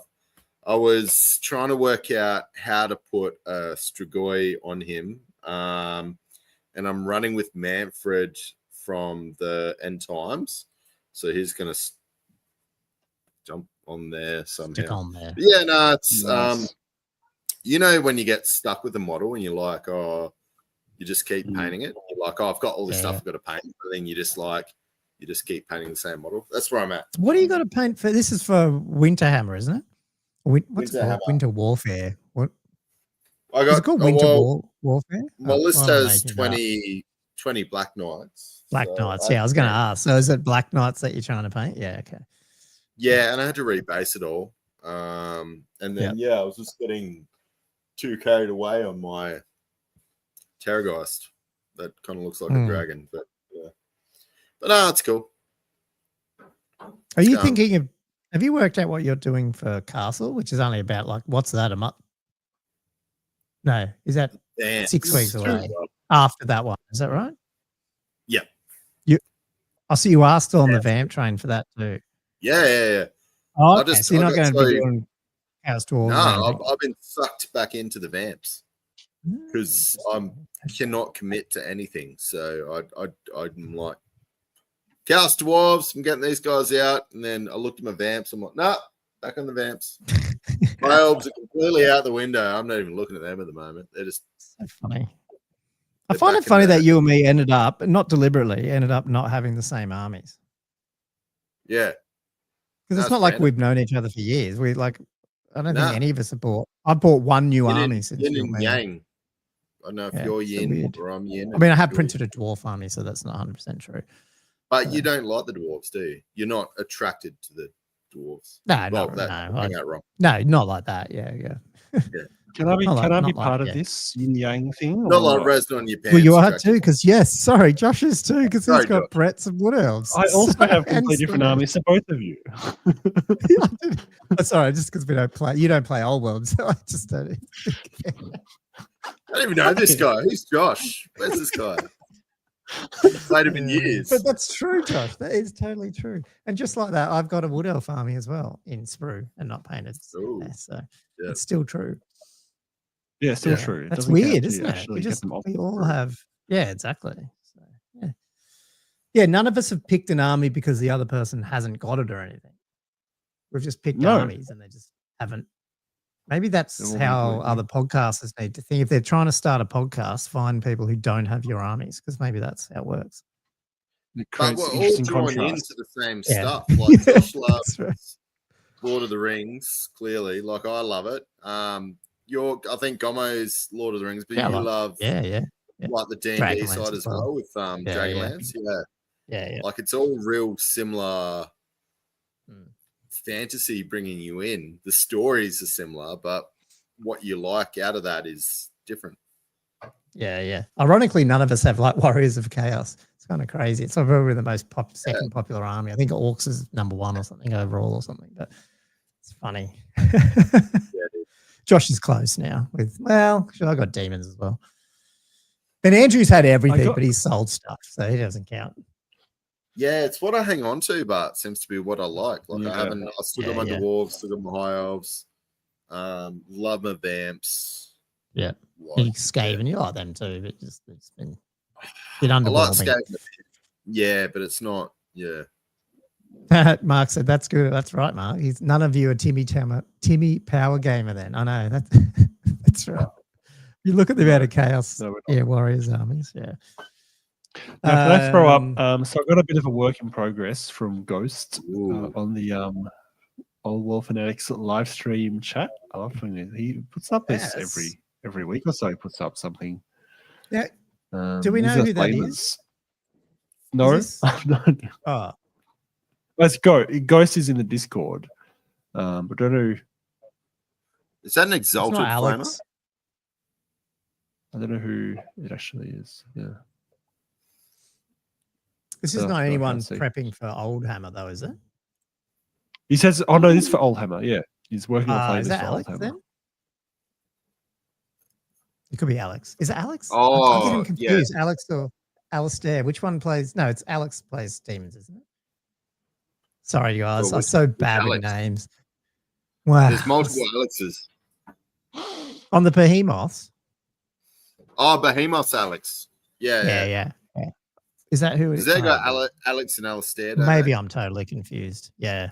I believe. We really need to get on their pod so I know who's who. That's just- Yeah. That looks good. And then, Are they flamers?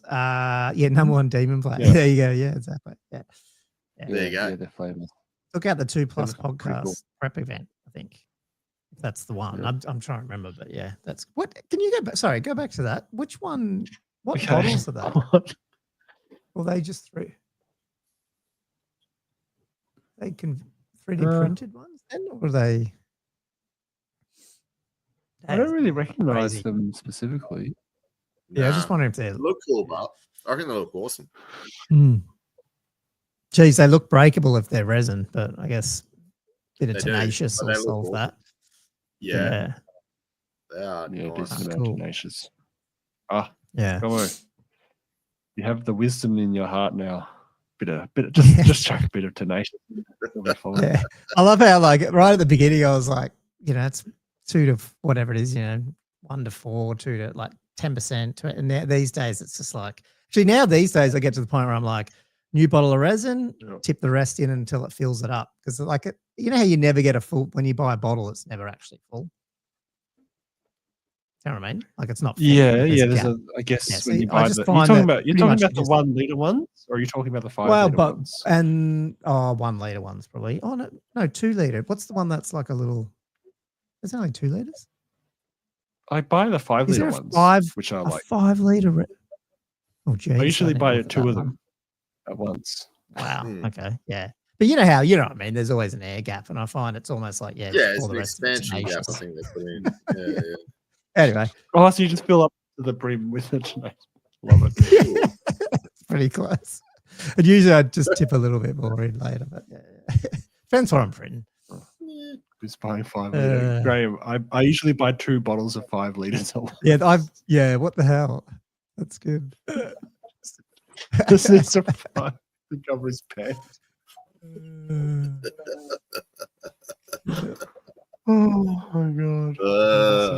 So, any other hobby, Andrew, or is it up to Josh? Oh, it's still on me. No, that's me. Yeah. No. What do you want to do, Josh? Who's Me up? or you? Josh, Oh, I can do mine. Mine's have you got the not very resin long. pants? Got a picture? No, I haven't got a picture of resin. Oh, well, I'm wearing them actually. They're stained with resin. I am, Ooh. but I'm not going to show. I'm not going to. No, leave. Move on. I do have some hobby, although That's for the it's sealed section in more- episode 100. Guys, so immature. So immature. Let's throw this up. There you go. So I was asking. This is slightly more hobby related, actually, more than. But I'm still going to run with it because it's hobby. I don't want to do it. So these are my boards that I've got. You know, I've had those boards for quite a while, and I've been thinking about how to incorporate. Yeah, these are your old Is that what's it Weathertop? called? Lord of the Rings one, isn't it? Where the top goes on it. Yeah, that's right. That's right. Yeah. Yes. I can take off the top two layers and put Weathertop on. Yeah, there we go. So I was actually thinking, because I was kind of working how to do like Empire and Flames type boards, and it occurred to me that maybe I could still use these boards on top of a mat, because I haven't actually been using these boards very much because it's so tiny for me to get out and actually impossible to transport or use them in any way. And then I was thinking maybe they could work as like risers in Empire and Flames, because they could actually block line of sight pretty nicely if they had them on the board. And I sort of asked Harold the old one. He's like, "Yeah, I think that would the rise is actually useful." So I'm actually gone. Yeah, okay, fine. I'll actually devote some time to it. So I'm starting to build like little transition zones. Wow. That are like, and then they're just around the go edges, up, fill it with foam, and then put sculpt them along the edges, and we've got rocks and stuff happening. So yeah, then they just go along the edges, and it's just like it can sort of become a seamless board, you know. So I've also started working on some rivers and a few other things. I've actually been doing a lot of terrain gear the last couple of weeks. I need to get some. Yeah, I'm getting really excited with it. We really need to get some merch for Mark, but that one's a good one. Don't look down, it's resin. T-shirt, don't look down, it's resin, honest. Josh does use the white resin sometimes, I think, doesn't he? Oh, God. Oh, dear. Yes. We all Josh need is to go through. That's funny. I did do it. Anyway, man, that's... yeah. Suddenly I'm getting... Oh, God, shit. I need to get... I need to do some more terrain. Well, we're waiting for Andrew's awesome printer to kick off, but it's struggling. All right. What is it? Josh is the most cultured person here. Can you pronounce that name, Josh? Oh my goodness, that's no. I'm gonna gobble that, man. I don't just want need to check a I door. want to know where it's from, or they. Them. I think it's Basikowski would be the last name, but the first name I'd be. Oh.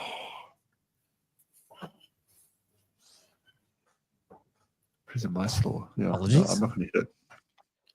That is. It's beyond me. I must admit, I'm better with Eastern Europe. Yeah. Is that it would be. Yeah. premise store? Poland. Somewhere. So, Cool. Do you want me to bring mine up? Because we've still got a YouTube video to smash out. Poland. Yes. Or check. So I finally... Is that cool? I'll go on. I'll just push on. Yeah. Yep. I finally got into... Oh, I need to bring the pictures up. You know, I've been struggling with the airbrush and the and the Beastman, and I was a bit down about the whole thing. Yeah. It's just like, fuck. Anyway, I haven't solved all my airbrush things, but I will again give a big shout out to Carl, who hit me up about, because I was saying, like, I started getting like moisture, like and I kept thinking almost to the point where I was like, I'm not even thinning these paints, and I'm getting like, I'll be spraying, and then the thing just turns to fucking water. And I was like, what? Anyway, of course, it's probably the moisture trap, which I went down and realized, yes, it has all stuff in it. I've never cleaned the moisture trap out, which it wasn't full of water, but it had some stuff. But it also just must be the temperature and how our house is in the room. And now that we've got the heater going, and that thing can get pretty moistureful pretty quick. Like if I'm doing a session, which is kind of crazy. And on top of that, and this is a question either for Carl, if he's listening, or whoever. I saw another video saying you shouldn't, in those high humidity stuff, you shouldn't leave the airbrush air cable connected, like after you're done, like once you've done with the session, undo it and hang it over a door or something, because you can get moisture build up and it just stays in the friggin' air lead, and then that's like, and it just shoots it out. And I cleaned it out, and yeah, there's just been condensation in the actual like air. What's it called? What do you call it? What's it called? Lead? I don't know.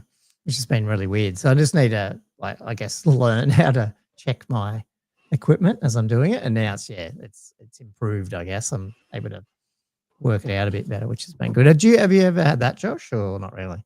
Probably not down there. I've never cleaned my moisture trap, man. Yeah. So I think it's high humidity. Yeah. Yeah, and I can like unscrew it, and it's like it gets wet in there, and it just comes out the bloody end, which is pretty crazy. But anyway, so I did smash out some of the gore. These are some work in progress like ones, and then I also started smashing out my Doom Bull, and that was a work in progress one. What do they say? Yeah, I knew that. They're already onto it. Oh, yeah. So I did my Doom Bull, and then I smashed out some colors on. He was fun. Like I've just been playing around with different colors for one of the giant spawns because I got 2 of them. They're just 1-page rules, guys. But like went back with a purple and then into the green to get that sort of, sickly look, if you know what I mean. And I think he still didn't pop enough, which I'll show you when he looks like when he's had the oils on him. It's going to get worse. But yeah, like I'm still trying to learn to like push up the contrast more, because I'm going to oil it, like put the oils on it afterwards. So it's a bit of a weird way to paint, but I'm sort of getting used to it. Mark showed me one of the ones he bought for the giant chaos spawn. It looks awesome. But yeah. But I mean, I'm loving, once I get over the fucking shit stuff with the airbrush, well, like today it's been really good. It's so fucking fast. Like almost finished 4 Dragon Ogres before the podcast, but then I decided not to push it. Like, so I was just airbrushing the base stuff down, but it's just so quick. So that's with the oil on him. Obviously, haven't taken the oil off there. I've also done 3 Rays Gore the other day. So got them up.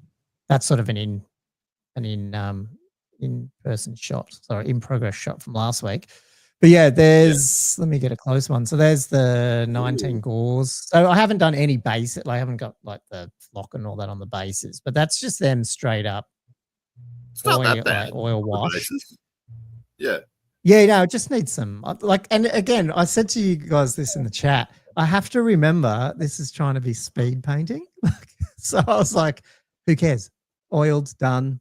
That's it. And this flag is shit, but I'm waiting on the I'll get those. I want to get the Beastman stick, what are they called? Fucking transfer kit when I get the battalion box. Yeah. I'm just going to paint that up to put some white light ones there. I'm not going to try anything quick, but I was going to start thinking about highlighting and stuff, and I was like, no, this is not the purpose. The purpose of this army is to airbrush the thing out quick. Yeah, and even the basing, I'm going, because I like my rims around my bases and stuff. I'm just like spraying black.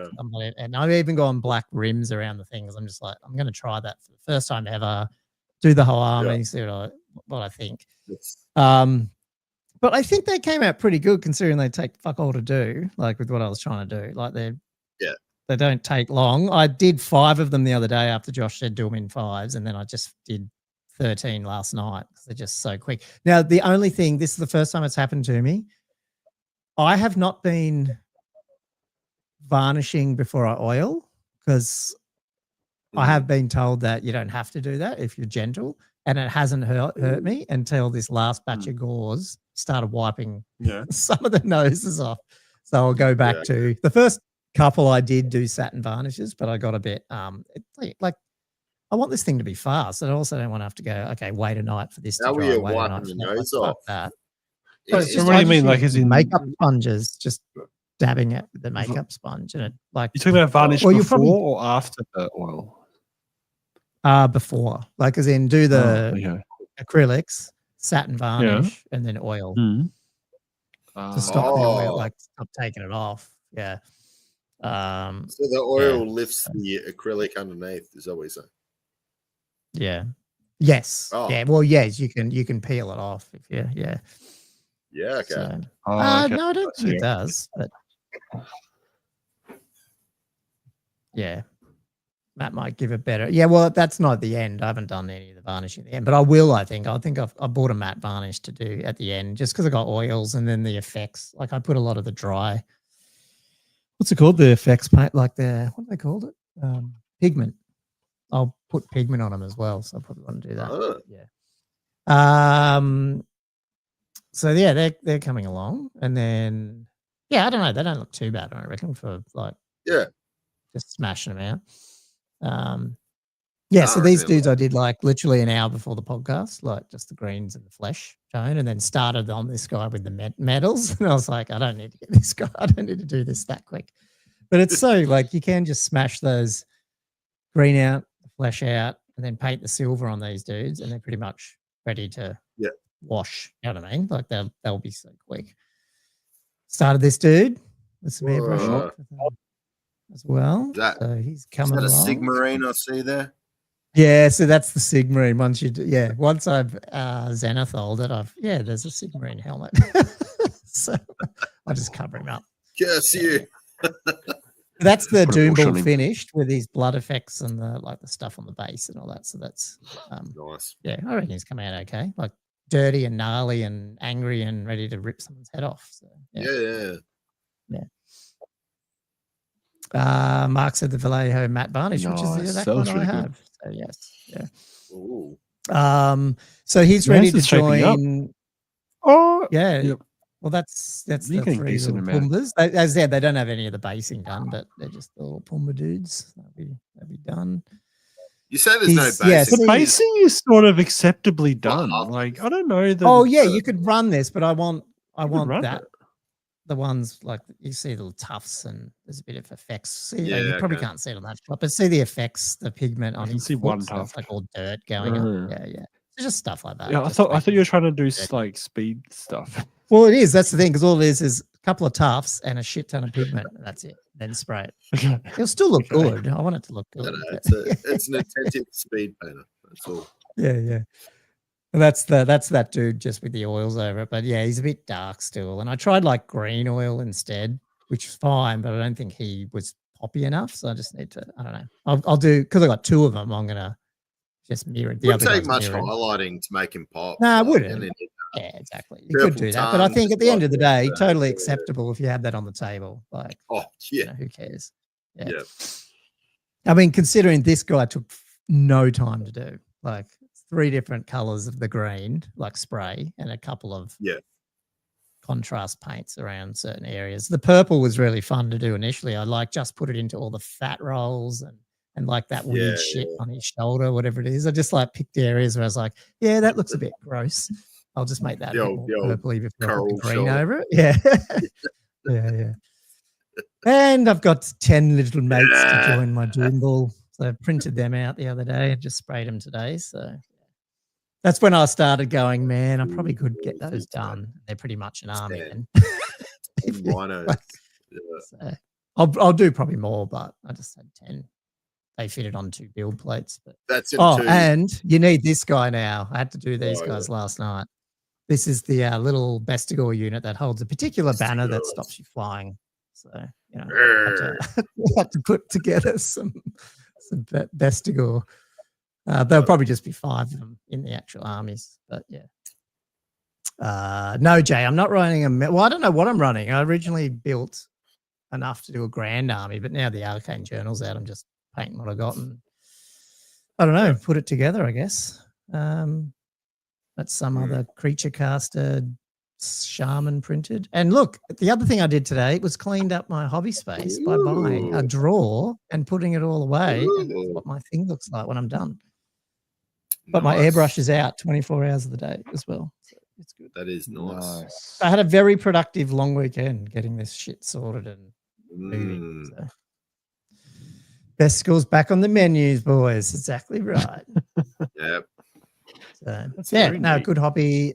I think if I wanted to do Beastman for Castle, easy. So, because they'll be done. The only thing you're missing with those drawers is one that's labeled current projects. Yeah, that's on this side of the desk that is still here, which has. Yeah. It's not going to fit in a drawer, Josh. Will not fit in a drawer. Yeah. See the Josh, I bought one of those. You can see it in the I bought one of those what are they called? Wall climber ones, the Vallejo. Oh yeah. Sorry, the back to basics ones for the Vallejo ones, but I've got two more coming, so I'll have so like you can stack them up. Yeah, nice. Stacked here. Oh, yeah. Did you get a base plate? Got to order the base plate. I think I got one because it said 1 per 2, but I only hang on. What did it say? You only need one at the base. Yeah. You can't. Yeah. If you've got to stack them all on top of each other, you just need one right at the bottom. Yeah. Oh, cool. Okay, well that's all I got. Okay, cool. Because I wasn't sure because I already had one, and I wasn't sure if it was like something that joined. Okay, so it's just so it stops it falling over. Yeah. Is that what it's for? Just gives a bigger footprint at the bottom. Yeah. Right. Yeah. I can sort that. Cool. And before we get on too far, myself and Gommo need to do a review of some painting that had been done by a commission painter. Hopefully. Oh, did you get them? Are they here? Yeah, I got them. Oh, cool. Awesome. I've been sending it. Oh, I thought you knew that from the emails. I'll drop them off to you hopefully this week. Yeah, and then we'll try and get a little. No, they look really good. Josh, well, I'll have to build up. I'll have to rebase or just work out an Empire army so I can we can do a bat rep with them. Oh, they're awesome. They're so good. Yeah, because I got the Lauenbrow. What's he called? I call him not Lauenbrow. that's the beer. Lauenhuts. Huns, whatever. I don't know.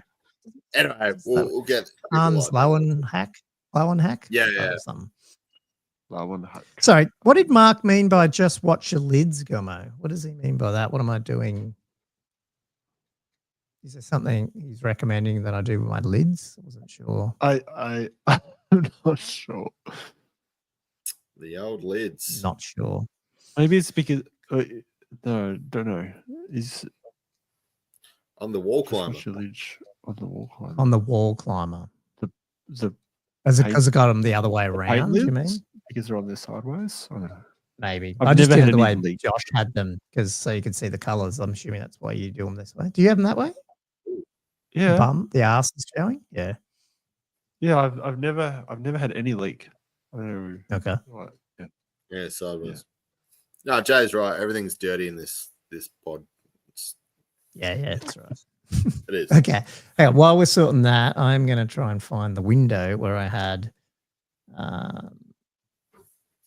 this YouTube video up because I think you got to share a window so the audio will work. But still, I can't wait. These are all dropper bottles, by the way. Mark. Yeah. Anyway. Okay. Let's do a sound check first. Hang on. How can I do that? This is not the beginning, but it has sound. Let's see if we can hear me talk. Oh my God. I've been waiting. It's so exciting. You guys hear that? Or not? No. Did you hear that? Okay. Hear what? Why not? Exactly. Hear what? Was it music or? You can't hear that. No. Oh, I cannot hear that. Share a window. It looks like the volume on the video is right down. It's only got one line. Just remember, professional podcast, people. Professional. This is not our first radio. Oh, hang on. Can you hear that? No. Damn it. What is it doing? This is supposed to work. Sorry, people. We'll work this out. What the fuck? Because it says share. I did share. Can you hear it? Yeah, I can, but I'm just trying to make You can sure hear you it, can hear it. but we can't. Oh, hang on. You got to share. Fucking Chrome tab. Here you go. Okay. Share. Sorry. Okay. I was doing the wrong thing. I wasn't reading the instructions. But now I will. Happens to the best of us. Yeah. Where is it? Sunday preview. Where is it? Oh. Okay, there it is. Now I found it. You keep Okay, going. this will work. This will work. Hang on. 8 inner circle knights. There we go. Okay. Yes. One cannon, one help. Okay. Sorry, you got to read just lessons, people. You got to actually read what it says. It gives you instructions. Oh, and not do the wrong thing. Newcastle. Okay. So if you've followed 2 hours my in, God. this Oh my the god. background here, this channel used to be Gommo's Itchy Nuisance because I like orcs. Itchy Nuisance is the best spell, even back in 8th. And I used to do really bad battle reports or picture ones. And this, I think this might have been I don't know if it was my first tournament or it might have been close. I don't think You're a they were pioneer, bad. They were good. Yeah. Pioneer. Especially in that era. No one else was Yeah. doing them. Yeah, There but I was still no can't video play the battle game. reports out. No, there wasn't. This was my first 8th Dead Army. When I came back, I started painting orcs. Oh, sorry, Empire, and this is it. And obviously, Josh had come back, and I didn't realize at the time No, you I hadn't came played back. a lot back then. Either. This is like your old my first 5th few. Dead Yeah. Army. I can't remember. Oh, I'm trying to think. I think I might have, because I'm pretty sure Nick Jendal wrote me to come to CanCon. So I played like my first 8 games of 8th edition at CanCon, and then I went to this tournament, this Warhammer tournament, like a few months later or something. I think that's the order that I did it in. So it's saying here it's 11 years ago, so that's cool. Oh, It's pretty crazy. antique. God, so I got roped into playing an 8-game 3-day tournament. My first. Yeah, because like, CanCon used to be 3 days. Having not played Warhammer for 10 years, and then my first reintroduction Have was Have some fun. Roll some dice. That's funny. Oh, Anyway, God. so you get to listen to me narrate this. So it's going to be embarrassing. Yep. So Gommo was what, 45? Yeah, about that. Yeah. Not. Actually, I am turning 46 on Friday. So yes. There you go. So I guess we'll just play it. But if you want me, well, any of us, no, I have to stop and say. So if you want to butt in, just butt in, and I'll pause, and we'll just go from there. Is that right? This is live reaction video. Yeah, this is a live reaction video. We've never done one of Hey these. guys, this is Gommo for my second game of the Good Games tournament that I played last weekend. Finally getting another battle report up. I've had some computer issues. This time it was my Empire versus Bretonia. First time playing against Bretonia, so it's going to be fun. And my opponent was a great bloke, so it was really it was a good game. We probably didn't play as fast as we should have. But fun nevertheless.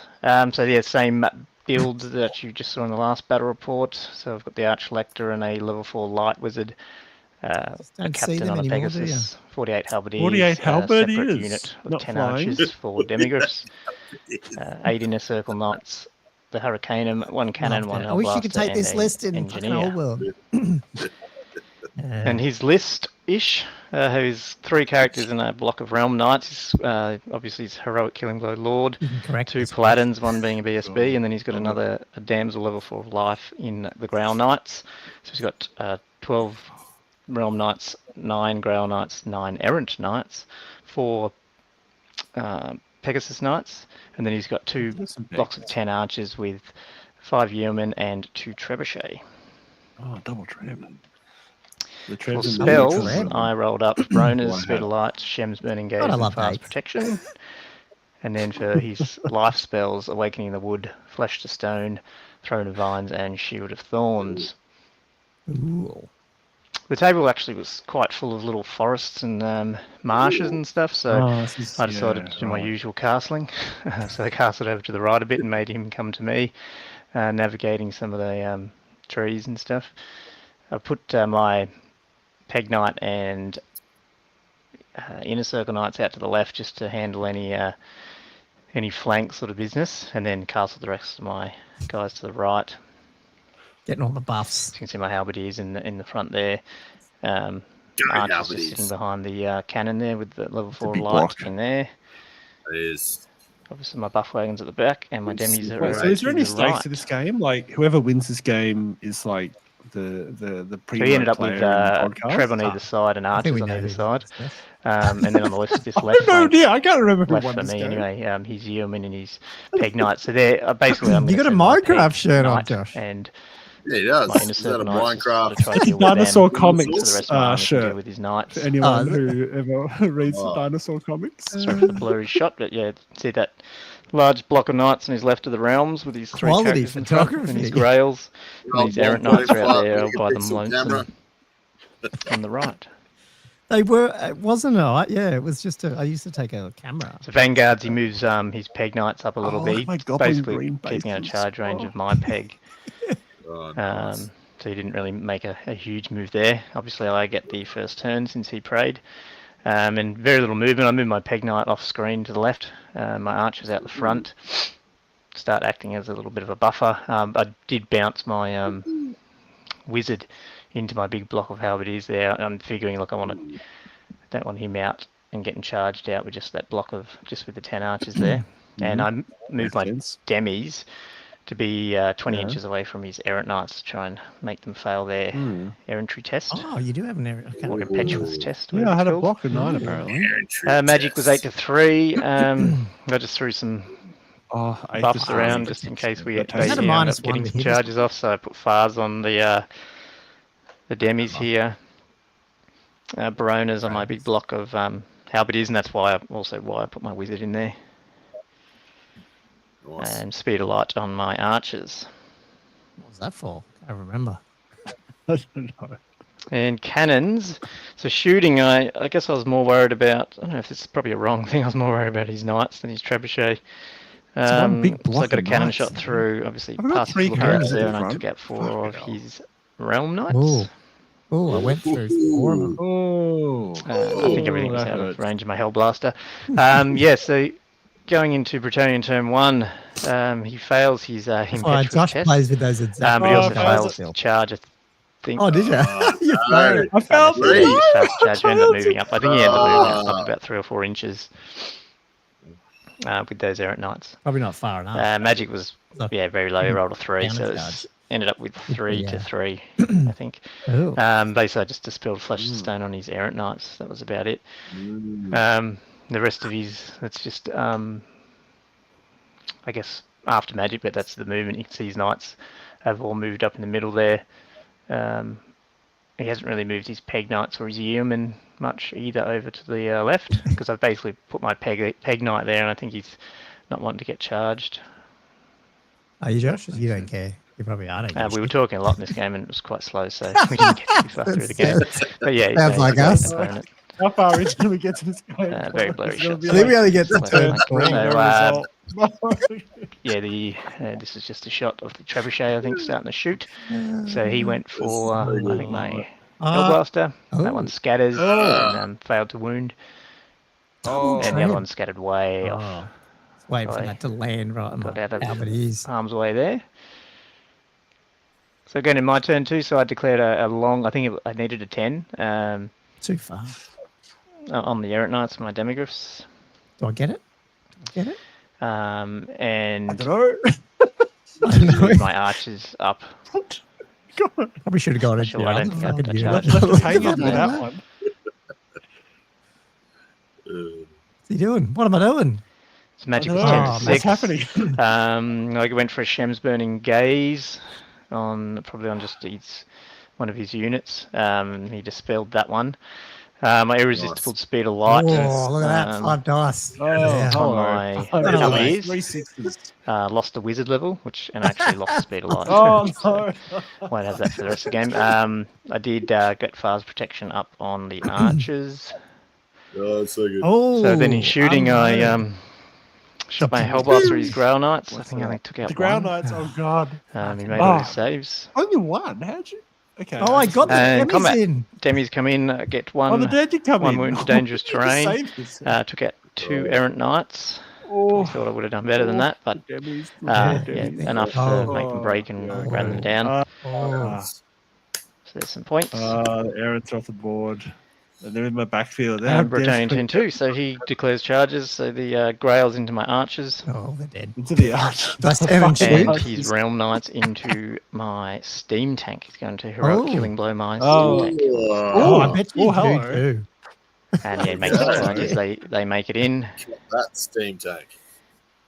And I think these guys What's make it this? in too. So Oh, they're in. no. Nice. Steamy. Come on, heroic. And he moves his archers to face my Demogorphs. You get me in the flank there, Josh. Give his You Treb ground, another, knock me off so the I board. can't get round and charge straight to his Treb. So he gets Magic's 11 to 6, and he gets Throne of Vines up. What does that one do again? Now I don't know think exactly what he cast here. Could have been Awakening of the Wood, but whatever it was, he miscast, magicked I off my think. cannon. What else So it that's does? gone. He just nuked my I cannon. think it improves the And he power puts of Shield the of Thorns spell, on his Realm Knights. Ooh. Oh. And then this hurt. 2 Trebs, both hit, slight scatter onto my Halberdiers. And I peeled off 18 Halberdiers. Oh, That's that's right, because it's rank 5, isn't it? All around. Yeah. Oh, that's Picture in nuts. combat. Wow. Is that an With the Grail unpainted Knights and figure there in the Archers, middle? Gonna make short work of them, which they do. Yes. Oh no. Yes. And- Painted figure going, oh my god. Not much happens here. He fails to heroic killing blow my Oh, Steam Oh, Tank. I didn't Steam kill Tank's it. one of the best Stuck ones. here. Did you get it? That's what No. I just said. So No, and so by I turn failed to 3, I kill declare as charges. Actually, we go back here. Oh, it's I actually stuck. do So I'm declare gonna get, charges like, too with charged by the my halberds. Halberdiers into the flank of his Realm Oh. Knights and Oh, the Demis yeah. into his Archers. This is going pear-shaped. Do I get Verona's up? Have I got Verona's? And they all make it. -1 to hit me. What did I can't remember? I got hatred. So Hatred then to the- shooting, I Oh. don't think Magic didn't do anything that turn. There's a misfire. Shooting, I probably aimed the Hellblaster at. I can't remember what it was, but Wouldn't have misfired, so it doesn't really make a Probably difference. Omen or something. And Oh, yeah, you this, did? You this killed end up both. with the game sort of ends up in the last round of combat. So we end up with You got my Steam Tank. I think I must have. Yes. That's not so much where the game ends, sorry, but where it ends up ending for me almost. I get a bit greedy and put 5 steam points into my steam tank to try and do 3 grinds plus the That's not steam like gun. Gommo. And even though I've got no wounds, I ended up blowing him up. Oh, damn it. So yeah, I've lost the steam tank there. Big chunk of Raise up points. his So hands. yeah, when I say it's the game, it's not so much the end of the game, but What the fuck are my It knights definitely, doing? They've been hurt just me that sitting way. there the whole game on the left here. so I moved my Peg Knight. Uh, I mean, we just sort of had a stalemate on the left flank, so I actually moved my Peg Knight in a position where he couldn't really charge me. But I thought if we had enough time for another turn, I'd start charging his guys if he didn't move. oh, that's why I kept And the drop Demis egg. take out his archers, obviously, and get ready to take out his Treb. That's just cleaned up the back Um, one. Oh, my engineer! I love Obviously, this. I've moved all my You run the Halberdiers dudes and stuff out. into the It's flank a there. little roadblock. I actually moved my Noble engineer up now sacrifice. because the Love cannon's that dead. stuff. As a bit of a Yep. chaff for his Grail used to Knights, so they love can't come doing into the that. flank of my, or the So noble. Oh, Yeah. flank or rear of my Halberdiers. Yes, I know. Least return. The sacrifice. And there's a picture of my Hurricanum for some reason. So Magic on Mimes 9. Going to Britannia, so there's not much any movement in Britannia, so I went straight to Magic. There's 9 to 4, he got the Flesh to Stone off. Infinite forces Flesh to Stone, unfortunately for him. But he does have Throne of Vines up, but he fails his 2-up check on that. And blows, failed it. gets a detonation, so Oh, Oh, no. most of his lost 4 or 5 Grail Knights with that. Fucking That hurt. Hey, that is the best. Combat why I and had Demis thrown to the kill vibes the up, was Treb to easy and prevent reform my to whole come unit back. blowing up. And And you then just- I and you rolled a flat. one. Grail Knights take out my Well, 12 engineer with the and miscast. reform to look at Oh. my. I can't remember if it was. Yeah, well, That look, hurts he me would have so reformed to look at the rear of my halberds. And yeah, I'm losing halberdiers in this Well, fight in against the Wild Realm Knights. Knights, but I take out a couple. I think I've taken out one of his paladins. Oh, He's why only don't down you to 2 just get a characters. They've hurricane him in reformed the side there. What am I doing? to get more bodies because he couldn't reform to take anything out of combat, so he had to go 7 wide, I think there. I should have pushed him back 2 inches and then shot you with And that. yeah, unfortunately, the Wrong game. time was called, so I only got through to 3 turns. We were just we probably could 3 play it a lot turns. quicker, but yeah, it ended up as a 10-10. 10-10. So it cost me the game. I mean, if I didn't blow up my steam tank, I would have had a minor victory there. If I didn't blow up my that's steam so tank. good. But yeah, just got to play faster, I think. The going into Empire Yeah, turn go on. 4, I mean, the things I would have done right now would probably charge my Archlector into his Grails to try and hold them, to keep my Halberdiers alive a little bit longer, and the Hurricane him into the flank of his Realm Knights. I think we would have coming in. Yeah, there we go. done enough to knock out a couple. I think I could have held out long enough. Yeah. Well, I'd hope I could hold out long enough for my demis to come back, and if that was the case, I think I could have mopped up his Knights there, but it would just depend on whether or not that would happen. I think my Inner Circles and Peg Knight probably could have held out his Pegasus Knights over there. So, did my demis get their points back? Played faster. We could have found that out, but we didn't, so it was a 10-10. It's a great game. 2 trebs. Or was it only 1 Stay treb? tuned for game 3. Thanks. It was 1 treb. There we go. 10-10. Oh, there we go. Did Stalemate. you have your trebs next to each other though, or was one on the other side of the board? I don't think they were next to each. I think one was sort of the middle. I think one was. Yeah, so I probably only took out one. Yeah, one, and then the archers. Just, oh god! Mark said it must be hard to see how far your playing skills have degraded. Gommo That was painful watching. Oh, it's really painful.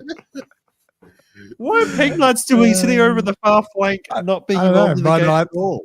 Like, Just zoning. Well, my knights were just there too. We're just hanging out, just watching each other, waving. This is stand up.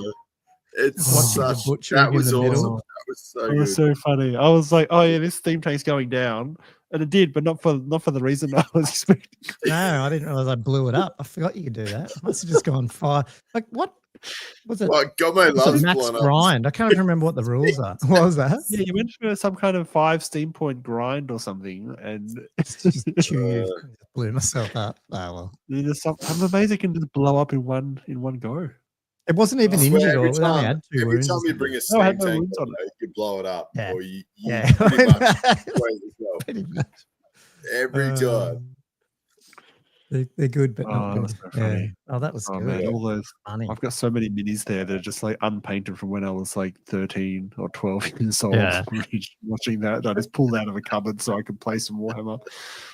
Oh, So Thanks, Mark. That was awesome, even for back then. Yeah. Well, somewhere we'll dig up the Andrew one, which will be in there. There'll be a couple. no, yeah. Oh, we got a few. Got a few. So we'll find out the first. I don't think I went and looked for that one, so I'll have to have a look at which one was the I first think one. I could find the first. I think I know it straight away. Did you reckon it was Vamps or Skaven, or was it Dwarves? Which one would it have been? Vamps. Oh, ooh. No, we played Dwarves. I don't know if you did that round. So we definitely played a dwarf one. You as well. thoroughly spanked me with Dwarves. I think I only ever beat you once with Vamps. You beat me 2 or 3 times. What? Maybe with Vamps and Dwarves. I can never beat Vamps. Yeah. I fucking hate them. Too many zombies, especially in 8th. The amount of. Have you ever played against Darius's when he plays fucking zombies? Oh god. Just, Let's go. Winter list is out. yeah. We'll see this soon. We'll check that out later. But yeah, 84 well, skeleton I might archers. try to get a video of that out this week if I can. Nice. Yeah. Mark said, "How come it wasn't in black and white?" Right. Yeah, they were It was a hero. Polaroid camera. I had to blow the thing.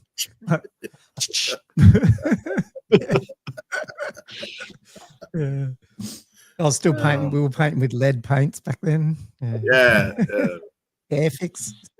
Yeah. That's it.